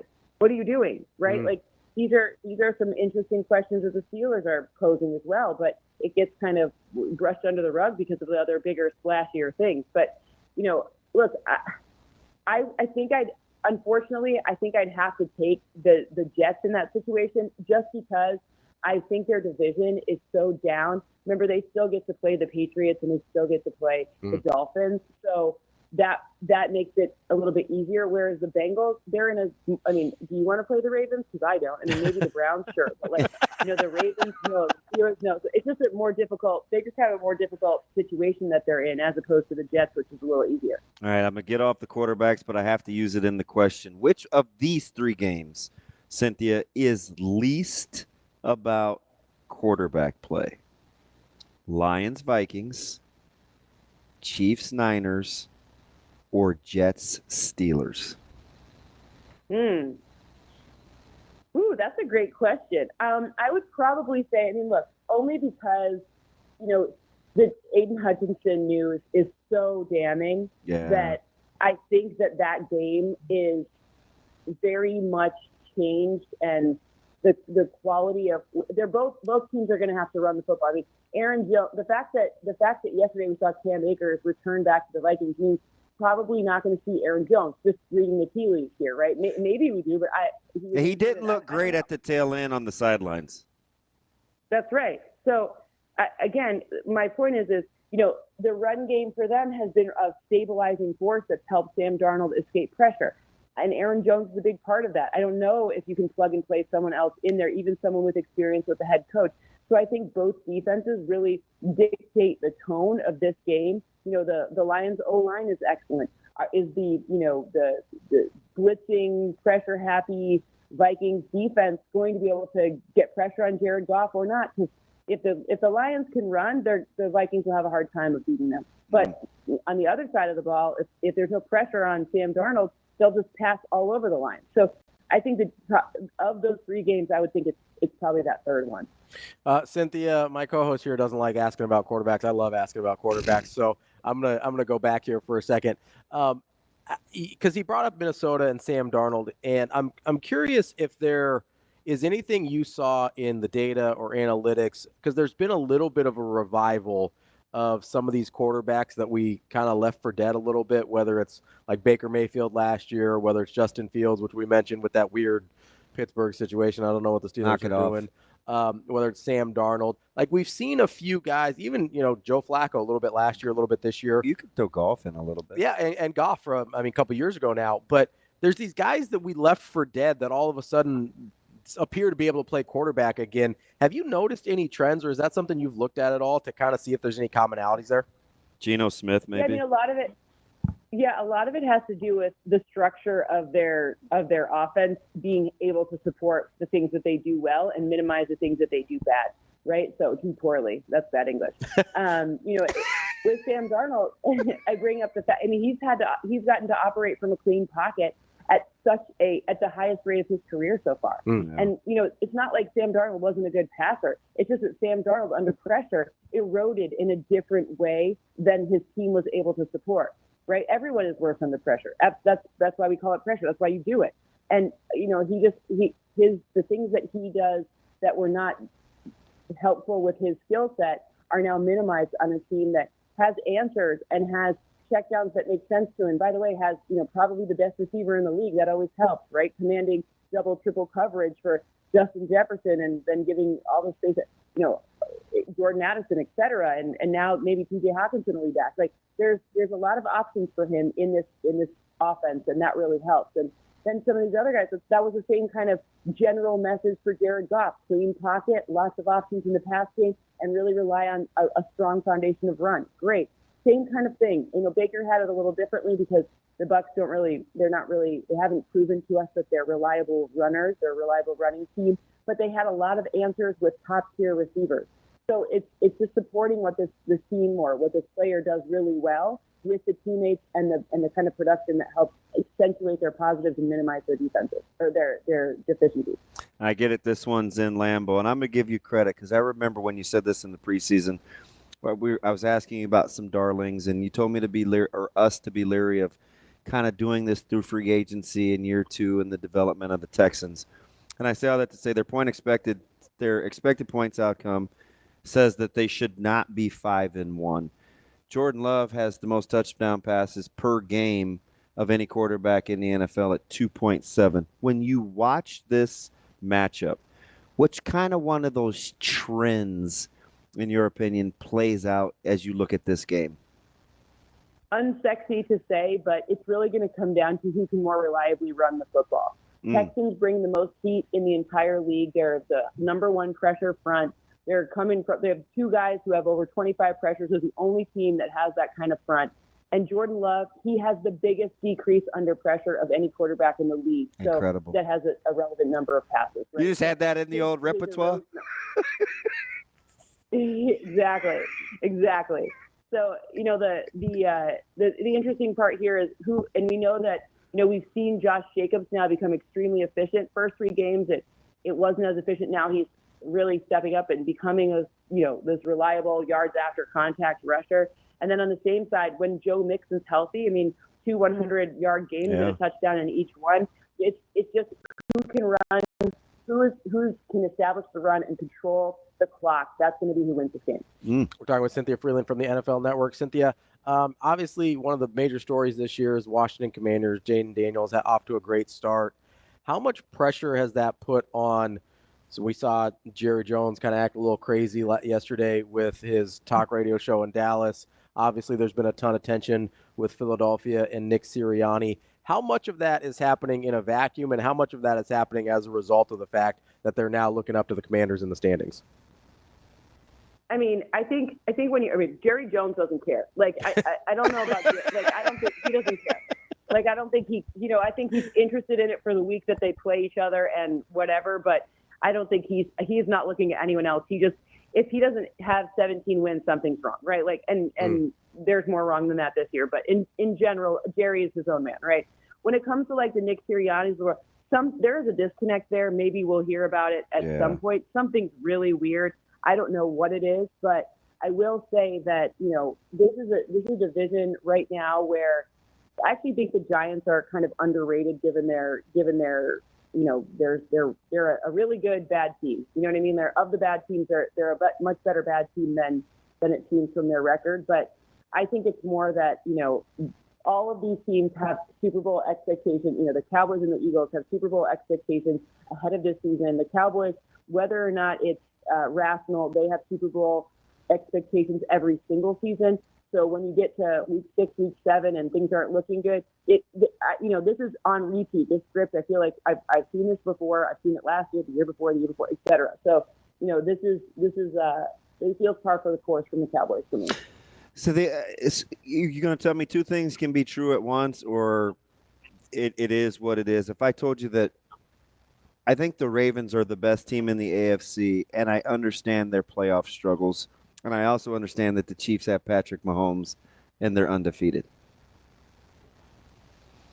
Yeah, right now, the problem is if the playoffs were to start today, it would be very hard to beat the Ravens. The problem is it's a long season, and in a one-game sample set in the playoffs, it's very hard when your defense is struggling. Patrick Mahomes has more success now when his defense is really good, even though some pieces of the offense are very questionable.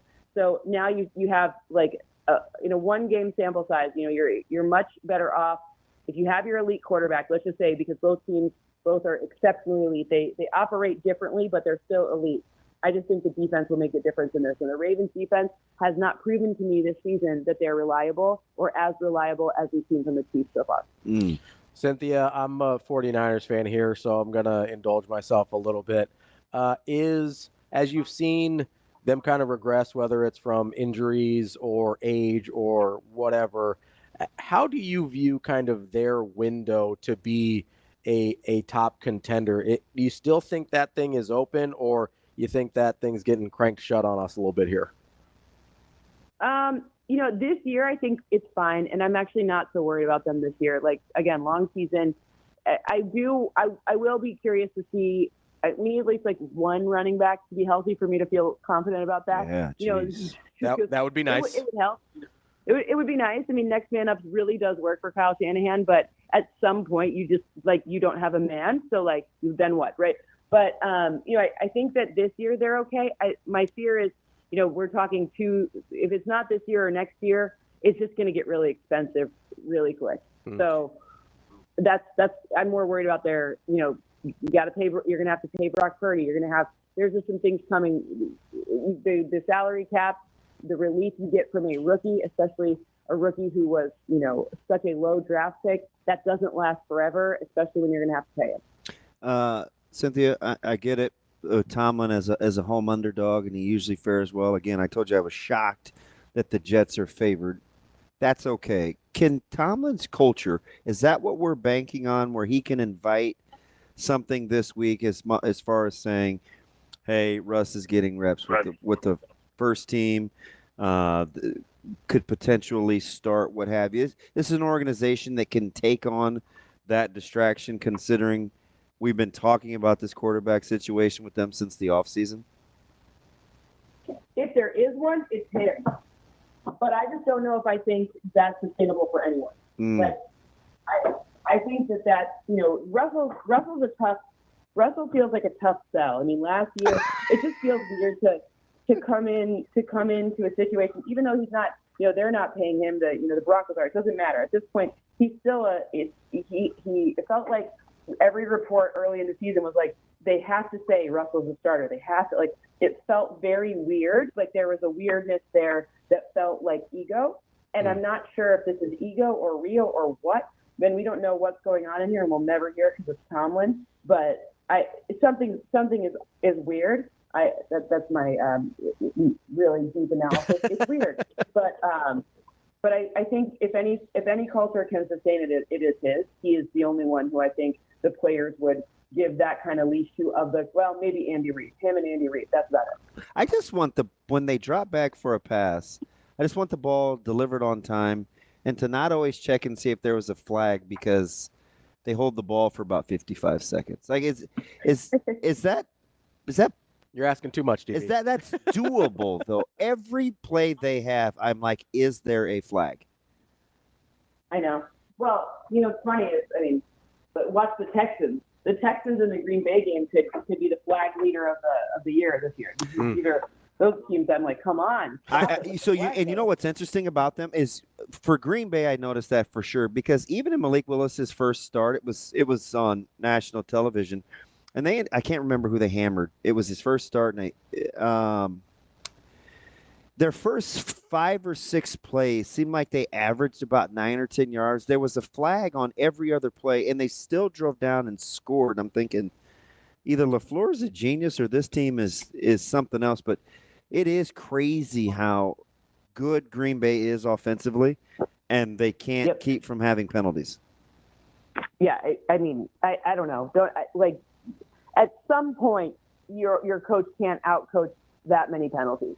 Like you can only be in 1st and 20 so many times before you run out of plays in the playbook. This is the way it goes. Panic mode in Cincinnati? I say no because I don't know. Like I feel like they don't.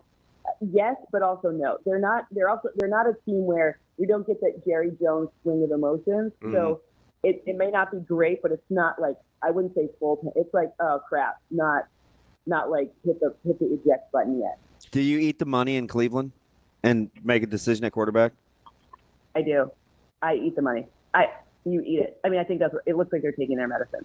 This is just, it's unsustainable. Cynthia, speaking of eating the money, right? So you mentioned Russell Wilson. Denver had to eat the money with Russell Wilson. We've obviously seen this disaster clown show in Cleveland. We've seen, for different reasons, a guy that just got paid in Tua in Miami, and they're not able to get their money's worth out of that contract right now. We've, to a much lesser extent, seen Jalen get paid in Philadelphia, and now he's having a conflict with his head coach. Like, at some point, and then you mentioned Brock Purdy's going to have to get paid. Like, at some point, do we see any correction in the market where we're like, hey, maybe we shouldn't pay every single one of these guys $40 or $50 million a year? Or is it just we're so terrified of not having a quarterback, we'll even pay the mediocre ones?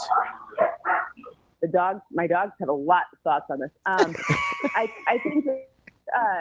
think what we see is, a little bit of a what's the word? Like the guarantees will be less. Like we won't see the type of guarantees we saw even for Kirk Cousins. Obviously Deshaun having the most guaranteed contracts, but what I do think is the rookie pay scale was an attempt to not have this happen. And now people are just like delaying their bad decisions for later. But at some point, like, you have to take responsibility for your decisions.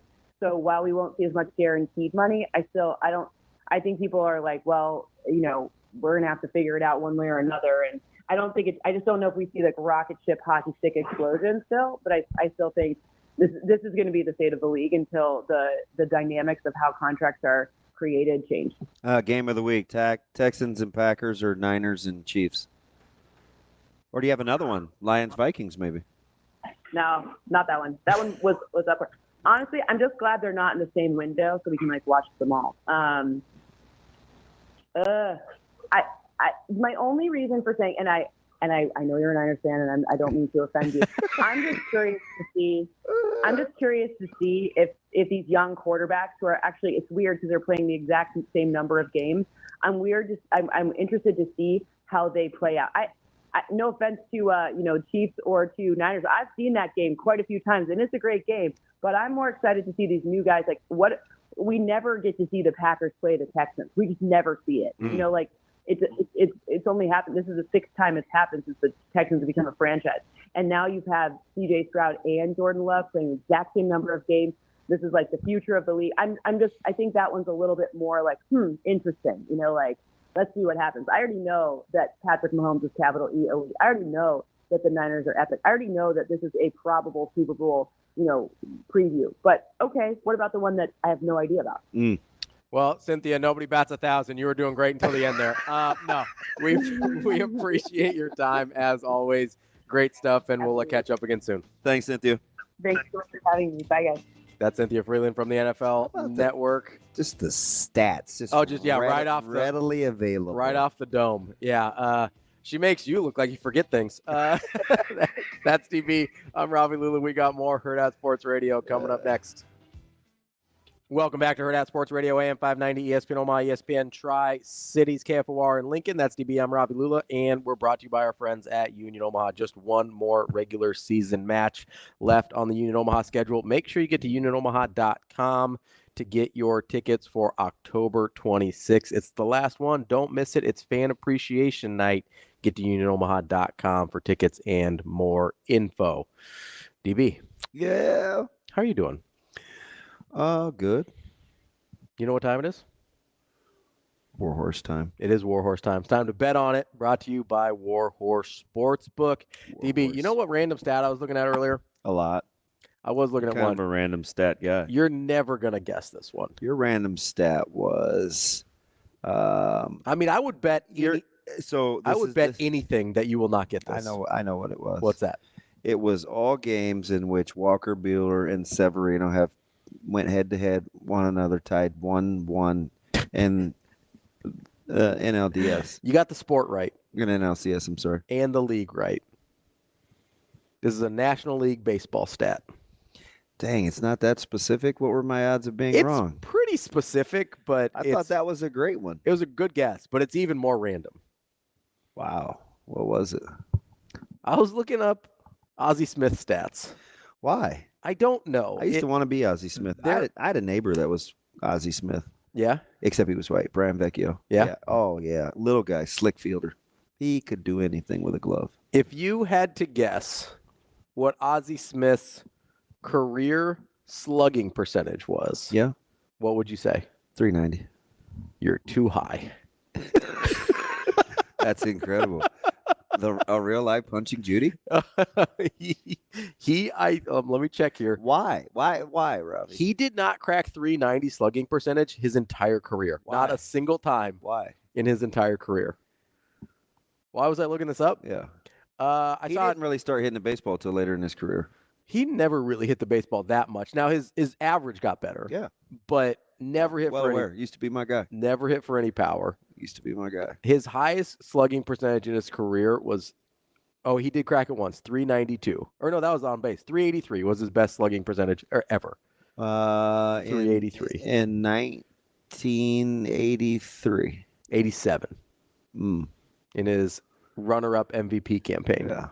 He was he actually got to a point where I didn't think he was an automatic out all the time. He was a 328 career slugging percentage. Back then, nobody cared if your shortstops could hit. I know. I mean, I watched Gary Templeton pick it and couldn't hit water if he fell out of a boat. Which, by the way, coincidentally, they were traded for one another. His OPS was 666 for his career. Oh, that's an ugly number. Both for a couple of reasons. Yeah. I don't know why I was looking. Oh, you know what it was? I saw a TikTok video of his defensive highlights. Yes. And I was trying to remember just how bad of a hitter he was. So for analytics people, you think Ozzie Smith's defensive prowess would hold up? I'm curious what his defensive WAR is. I don't have that right in front of me. Let me see if I can look. Because that's going to be your equalizer, right? Because he's obviously not providing much offensively. Let's see if we've got some advanced fielding stats in here. Come on, Baseball Reference, don't let me down. Yes. We do not have advanced fielding here. That's I might okay. have to go to Fangraphs or something. Oh, that's fine. But yeah, I 328 career slugging percentage. It's not very good. It's really, really bad. You'd have a hard time. I mean, that's no Lindor. You'd have a hard time. That would get you 0 burn in Baltimore. Yeah, you'd have a hard time. Because I grew up in the era, you were either a Ripken guy or you were an Ozzie guy. Yeah. Later on, it was Nomar, but he didn't play long enough. No, we did love Nomar, though. And then on the tail end of that was Toot Toot Hey Jeet Jeets. I was a big Nomar guy. Until A-Rod, he forced A-Rod to move. Garcia Parra, the batting gloves. Yeah. Do the whole thing. I remember that. People thought he was going to hit 400 one year. Yeah, I was a big Mia Hamm fan. To heck with Nomar. North Carolina. And Mia Hamm. Well, she went to North Carolina. Yeah. That's what I was doing. Wasn't why I liked her. Oh, okay. I thought you were just keeping it in the Tar Heel family. No. Big soccer guy? Yes. Yeah. Especially then. Yeah. Back in the day? Yeah. Back in the day. Very competitive. All those great soccer players that played for the U.S. national team I had probably seen. Yeah, late 90s? Play in college. Yeah. Yeah. Yes. Nebraska was very, very good at soccer. I recall. Yeah. A little bit. Not as much as you. I mean, you're still wearing Pampers. No, not in the late 90s. I mean, pretty much. I was wearing like... Were you a Huggies guy? Loves? I was not wearing diapers in the late 90s. No, you're exactly right. I know that. I was in my preteen years in the late 90s. Uh-oh. I was in middle school. You know what happens with Teen? Yeah. I'm sorry, what? Preview? Yes. You're going to preview Nebraska and Indiana later with our friend Avery. Miss Howard? Yeah. Getting after it a little bit. Get after the preview. Yeah. After a week off, you feel good? There's a lot of so this week for Nebraska, it's a lot of do I believe the data? You know, or taking data in context. Yeah. That's why I asked Brian that question, right? No, it was really, yeah. I was actually paying attention. Because the data can be real, but the context can mean it's not going to continue, right? Are they who? I just listened to Coach Rule rattle them off. Shane, did you play that? Did you have that bite queued up for me? Which one? Coach Rule. The one that we just literally talked about 6 minutes ago. Yeah, I have it queued up. Okay, why couldn't you just answer the goddamn question? Because I didn't have it queued up at the time. You were buying yourself time? I was buying some time. That's what I do. Go ahead. You finally get that. Go ahead and play that thing anytime now, Shane. Hey, so play this clip. Play that clip, Shane. Like, that's him. Like, he's here first thing in the morning. Fall asleep in your office? Yeah, I went home and then couldn't sleep, so came back early. And, the Garrett McGuires, the Corey, they come in at 4:30 and work out. I come in at 4:30 and watch film and just fell asleep. That's all. Coach Rule said you woke him up in his office last week by knocking on the door. What time do you have to get to the facility to do that? Oh, he slept here, so he probably slept in a little more than he wanted to, but somewhere around I don't even remember. I walk in here and just walk in. I don't look at the clocks. I almost hit his head because he slept by the door, and I knocked, and I opened the door, and I hit something, and he was on the ground. So I was like, oh, I just knocked his head. Does that give you a glimpse into the magnitude of this game, or how they are just approach getting better? Yeah, I took it more about how they approach things. I didn't really think this was an Indiana-specific thing. I just took that as yep, I think Dylan and Coach Rule are wired about the same way. So I pit that against preparation and emotion. Yeah. Versus the numbers. Well, it's difficult this week for me. You know what people say about preparation, right?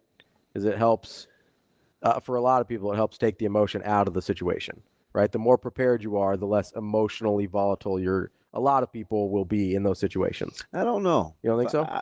I mean, it doesn't always work for me. Sure. I felt like we were extremely prepared last week, and I was still very emotional. Sure. Different kind of emotion, though, right? You're going to have a different emotion if you're unprepared versus prepared. Yes. Right? Yeah. Yeah. More positive emotions when you're prepared. Correct. You feel ready. Correct. You feel ready to get after it. Doesn't mean it takes emotion, but I think it takes negative emotion out of the equation. I look at Indiana's defense, and at no point do I think that defense is better than Nebraska. Statistically, they are, though. Maybe I'm being a jerk. Their defense doesn't scare me. No, that's not it is. I'm not even taking it to that extreme. How it makes me feel. I'm just saying. So when I look at data, which I, as you know, often do. Yep. I always have to pit it against what I see. So when I'm trying to cap this game, which is where the original conversation started for the Warhorse segment, I don't see 6.5. Yeah. I don't either. I don't. But I don't either. But do you know why 6.5 could happen? Why? Because you can't compartmentalize emotions and preparation. If it was just about looking at what I see, it would be much easier. But what I tell you last week, you told me about a line, and I said, or the matchup, and I go, Vegas has already figured out the matchup. It's our job to play the line. Yeah. Right? So they're letting you now. When it opened at whatever it was, 3.5. I think that's how they felt. They're like, oh, Indiana. About 3.5. About 3.5 points better. Yeah. Where it is, the hype, undefeated. We've seen Nebraska in this spot before. Historically not very good. So you're giving Indiana probably 2.5 for home and then another point for Nebraska's history. The money has moved it some. Right, because of the public. So that's where I am with breaking it down when it comes to talking to Avery in a little bit. It's like not necessarily the ATS. Are they who the numbers say they are? And how do I pit this against Nebraska's preparation? That's Bet On It, brought to you by Warhorse Sportsbook. Make sure you get out to the casino here in Omaha every Saturday this month. They're giving away $10,000 to one lucky winner, as well as a bunch of free slot play. Get to warhorse.com for details. We'll wrap up the show coming up next. Wrapping up hour number 3 here on Hurrdat Sports Radio, AM 590, ESPN Omaha, ESPN Tri-Cities, KFOR, and Lincoln. We're brought to you by our friends at Team Jack Foundation. Make sure you get to teamjackfoundation.org to get involved, donate, volunteer, see what events are coming up, and see all the projects they've been working on as they've raised over $13 million in the last 12 years. That's teamjackfoundation.org. DB. What up? I wanted to get into something that we kind of mentioned a little bit with Cynthia about Nick Sirianni being a little crazy. But there was another coach this weekend that was acting a fool that we haven't really got to yet. And that's our guy Kirby Smart down in Georgia. And I'm going to be honest with you, man. I watched this about 100 times. the clip of him pushing the Mississippi State quarterback, because the first time I saw it, I thought nothing burger. First time I was like, nah, guy ran into him. He pushed him back. Not a great look, kind of a nothing burger. And then I saw it again like a day later. The Mississippi State quarterback didn't run into him. Kirby Smart went and got the Mississippi State quarterback. Yeah, he walked towards him. He was a few yards off of where the Mississippi State quarterback was. He went out of his way to go to him and then push him. And I'm trying to figure out, are you saying in those steps should he not have seen what he saw with his players, or what? I'm saying in those steps, did he not think that, hey, maybe I shouldn't push an opposing player? Or how did you see it? It doesn't matter. This is your opinion. Well, no, because I'm sitting there thinking, I'm like, okay, in that 3 yards or whatever it was between him getting over here and losing the headset and the visor and whatever, and then making contact with the opposing player, like, was there? I still think it's a nothing burger. Okay, because I'm thinking, is there no point at which he goes, hey, maybe this is a bad idea? Well, so maybe a little further walk, or maybe if it was, like, I think context matters for why he did what he did. Now, hear my heart. I'm not condoning what he did. Okay. I'm telling you, I think the methodology on defending it is the same, whether he took no steps or 3 steps. Okay. Because in those 3 steps, he was still bothered by what he saw. Okay. That's what I think happened. Because the reason I made the distinction between the guy basically running into him versus him going and taking the steps to make contact is I can understand in a reaction, guy hits you, you push back, whatever, like instant. Did the player still hit him? Nobody hit Kirby. No. Did what Kirby was upset about still happen? Yes. Okay. But my thing is with Kirby specifically, right? If a guy is running directly at you, I can understand the instinct to just put your hands out and push, right? That's what I thought happened originally when I watched the video. Mm-hmm. Then you've got the other stuff going on with his players. I get that.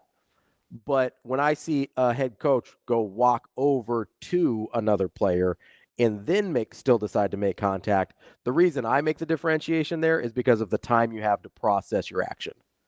That, to me, is what took it from nothing burger to kind of what's happening here. Yeah, I still think it's a nothing burger. Still nothing burger? Yeah. Is that why it hasn't been talked about? Yeah, very much? Because so stuff like that happens all the time. Okay. Right? You ever seen players run into the sidelines and coaches are like, they'll pull a player or another player will send another player away from their bench or whatever. Sure. I think in this particular case, Kirby was defending Didn't like what he saw. Something he saw. Okay. So I think, would he do that again if he was defending something he saw in that same 3-step sequence? I think the answer is yes. You don't think you would just like yell at him? Because we see opposing coaches kind of jaw at players a lot. So we're afforded the luxury of going back and like re-examining it. Yeah. I think if you said, hey, Kirby, the exact same thing happened the exact same way, would you do the exact same thing? And I think he would say yes. Does that make him right? No. Okay. But it doesn't make him wrong either. Okay. Not in and of itself. Because the scenario I'm painting is not to defend the action. I'm telling you why I think he did it. Okay, that's fair. The action can be right or wrong either way. Yeah, I'm just telling you. So when you ask people those kinds of questions, even in the moment, sometimes it's not about the outcome. It's about doing what they felt like doing in the moment. But they always think about the outcome later. If we were afforded the luxury of thinking about the outcome or the byproduct en route to doing something, do you know how many times we would change our course of action? So maybe that's where I'm struggling because, and this is honestly probably a byproduct of anxiety, I do think about the outcome in real time. That's one of the first things I think about. Well, a lot of times that's what associates or differentiates rational versus irrational. Sure. Is processing and critical thinking. Like, I don't do everything I want to do real time. Because you're processing the outcomes. Yeah. Sometimes or that's not always true. Okay. I'm being honest. Okay. No. It's not, because if it's something down the road that I'm thinking about doing, like getting rid of a body or something like that, I'm like, oh shoot, that could have ramifications. Sure. Getting rid of a body typically does have ramifications. But if it's sometimes things just feel wrong. Sure. So that it's like can be it's like an instinct. Yeah, like it's like So I think maybe that's part of my. But I can know things are wrong, and I do And you them do it anyway. Okay, because that's fair. Because my sort of. Does that, you know what I mean? No, I do. Because my sort of initial reaction is like, I think it is an instinct thing where I go. I'm just honest. At some point, did Kirby Smart's instincts not tell him don't push that player? No, because he was relying on instincts. He did push the player, which is fair. I think I just don't understand that instinct. You would. I'm telling you. I mean, listen, I've wanted to do some things I haven't done. So you haven't nobody's ever flown into the bench in your lap and you pushed him back onto the court? I usually grab him. I'd usually try and stop. I don't know. I'm not. And listen, basketball sidelines, football sidelines, very different. Well, they're extreme. Well, one place they're alike is they're extremely close together. They are very close. They're close to the playing field. They're but typically you don't have the same number. Like, you have guys running onto the sidelines in football constantly. Mm-hmm. It's not super common in basketball, right? Where you have guys just mostly I'm trying to make sure, A, the guy, whoever's coming at me, is not going to hurt himself, and he's not going to hurt one of my players that he lands on. Those are basically the only things that ever crossed my mind. Yeah, I still think it. Now, there's been guys that I wouldn't have mind putting hands on for other situations because they're doing something on the floor that I don't love, but I'm not afforded the opportunity to know whether or not I would actually do something if they came that way. You never think of yourself there in that situation? I mean, if you're there on the sideline, let's say if you're a coach or if you're doing play-by-play, you don't think of yourself like, am I going to get hurt when this guy comes? I mean, I always dealt with basketball players, and basketball players are skinny, so I wasn't really worried about that. Gotcha. I wasn't really but I mean, physics is physics. No, I know. mean, moving objects. I mean, I could drop a raisin off a bridge, and it would still hurt you. Yeah, it reached terminal velocity. Just saying. So I'm not saying my logic is sound, but my logic is like, it's not a big guy. I'm fine. You don't think that's still a nothing burger to me? I mean, maybe it is. I thought it became in my mind, it became different when I saw the steps. Like, if he has an instinct reacting, just trying to keep a guy off you, that's one thing. It's not far enough away. Okay. Is there do you have a visual number where you're... This is super warped. Yeah. But the way that I'm thinking about this real time, if you want to get inside this dangerous brain of mine. Always. I'm like, at how long does it take me to de-escalate something that I want to do internally? Head? Yes. To talk yourself down? Yes. Yes. So more than 3 yards? I had to do it in seconds. Yeah. I'm being honest. No, I know. That's why I'm literally asking. Processing in my head. I know it seems like I'm being semantics. How long it takes me to de-escalate something that I feel I need to defend. So if he's 10 yards away and makes that, then maybe that's probably enough time. That's too far. That's probably enough time for me to de-escalate. But you thought he was close enough. Because sometimes I could jog over to something that I think is happening. Yeah. Yeah. Yeah. So I don't know. I mean, I had a crazy meltdown. Mm-hmm. And I'm just talking about the ones where I was sober. In Lawrence. Mm-hmm. This was a handful of years ago. And I thought clearly about what I was doing. Yeah. I walked myself through the ramifications, and it didn't matter. And you just were like, hey, I'm gonna address this. You did it anyway? Yeah. Yeah.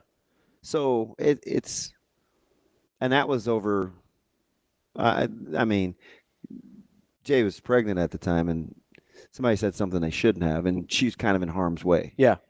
And they said it to her. Sure. So, yeah, I clearly thought about it. Right. And I walked a fair amount of ways. So is it? So I don't know if my point in saying all this is the line of demarcation. I'm not sure. Now, if I thought about something over a day and I went back and did it, the legal system would look at that vastly different too. 100%, right? Right? Like, it goes from premeditated to... So am I missing the point here that Kirby felt like his players were in harm's way? I think he was at that... No, this is semantics. I think he wanted to defend his player.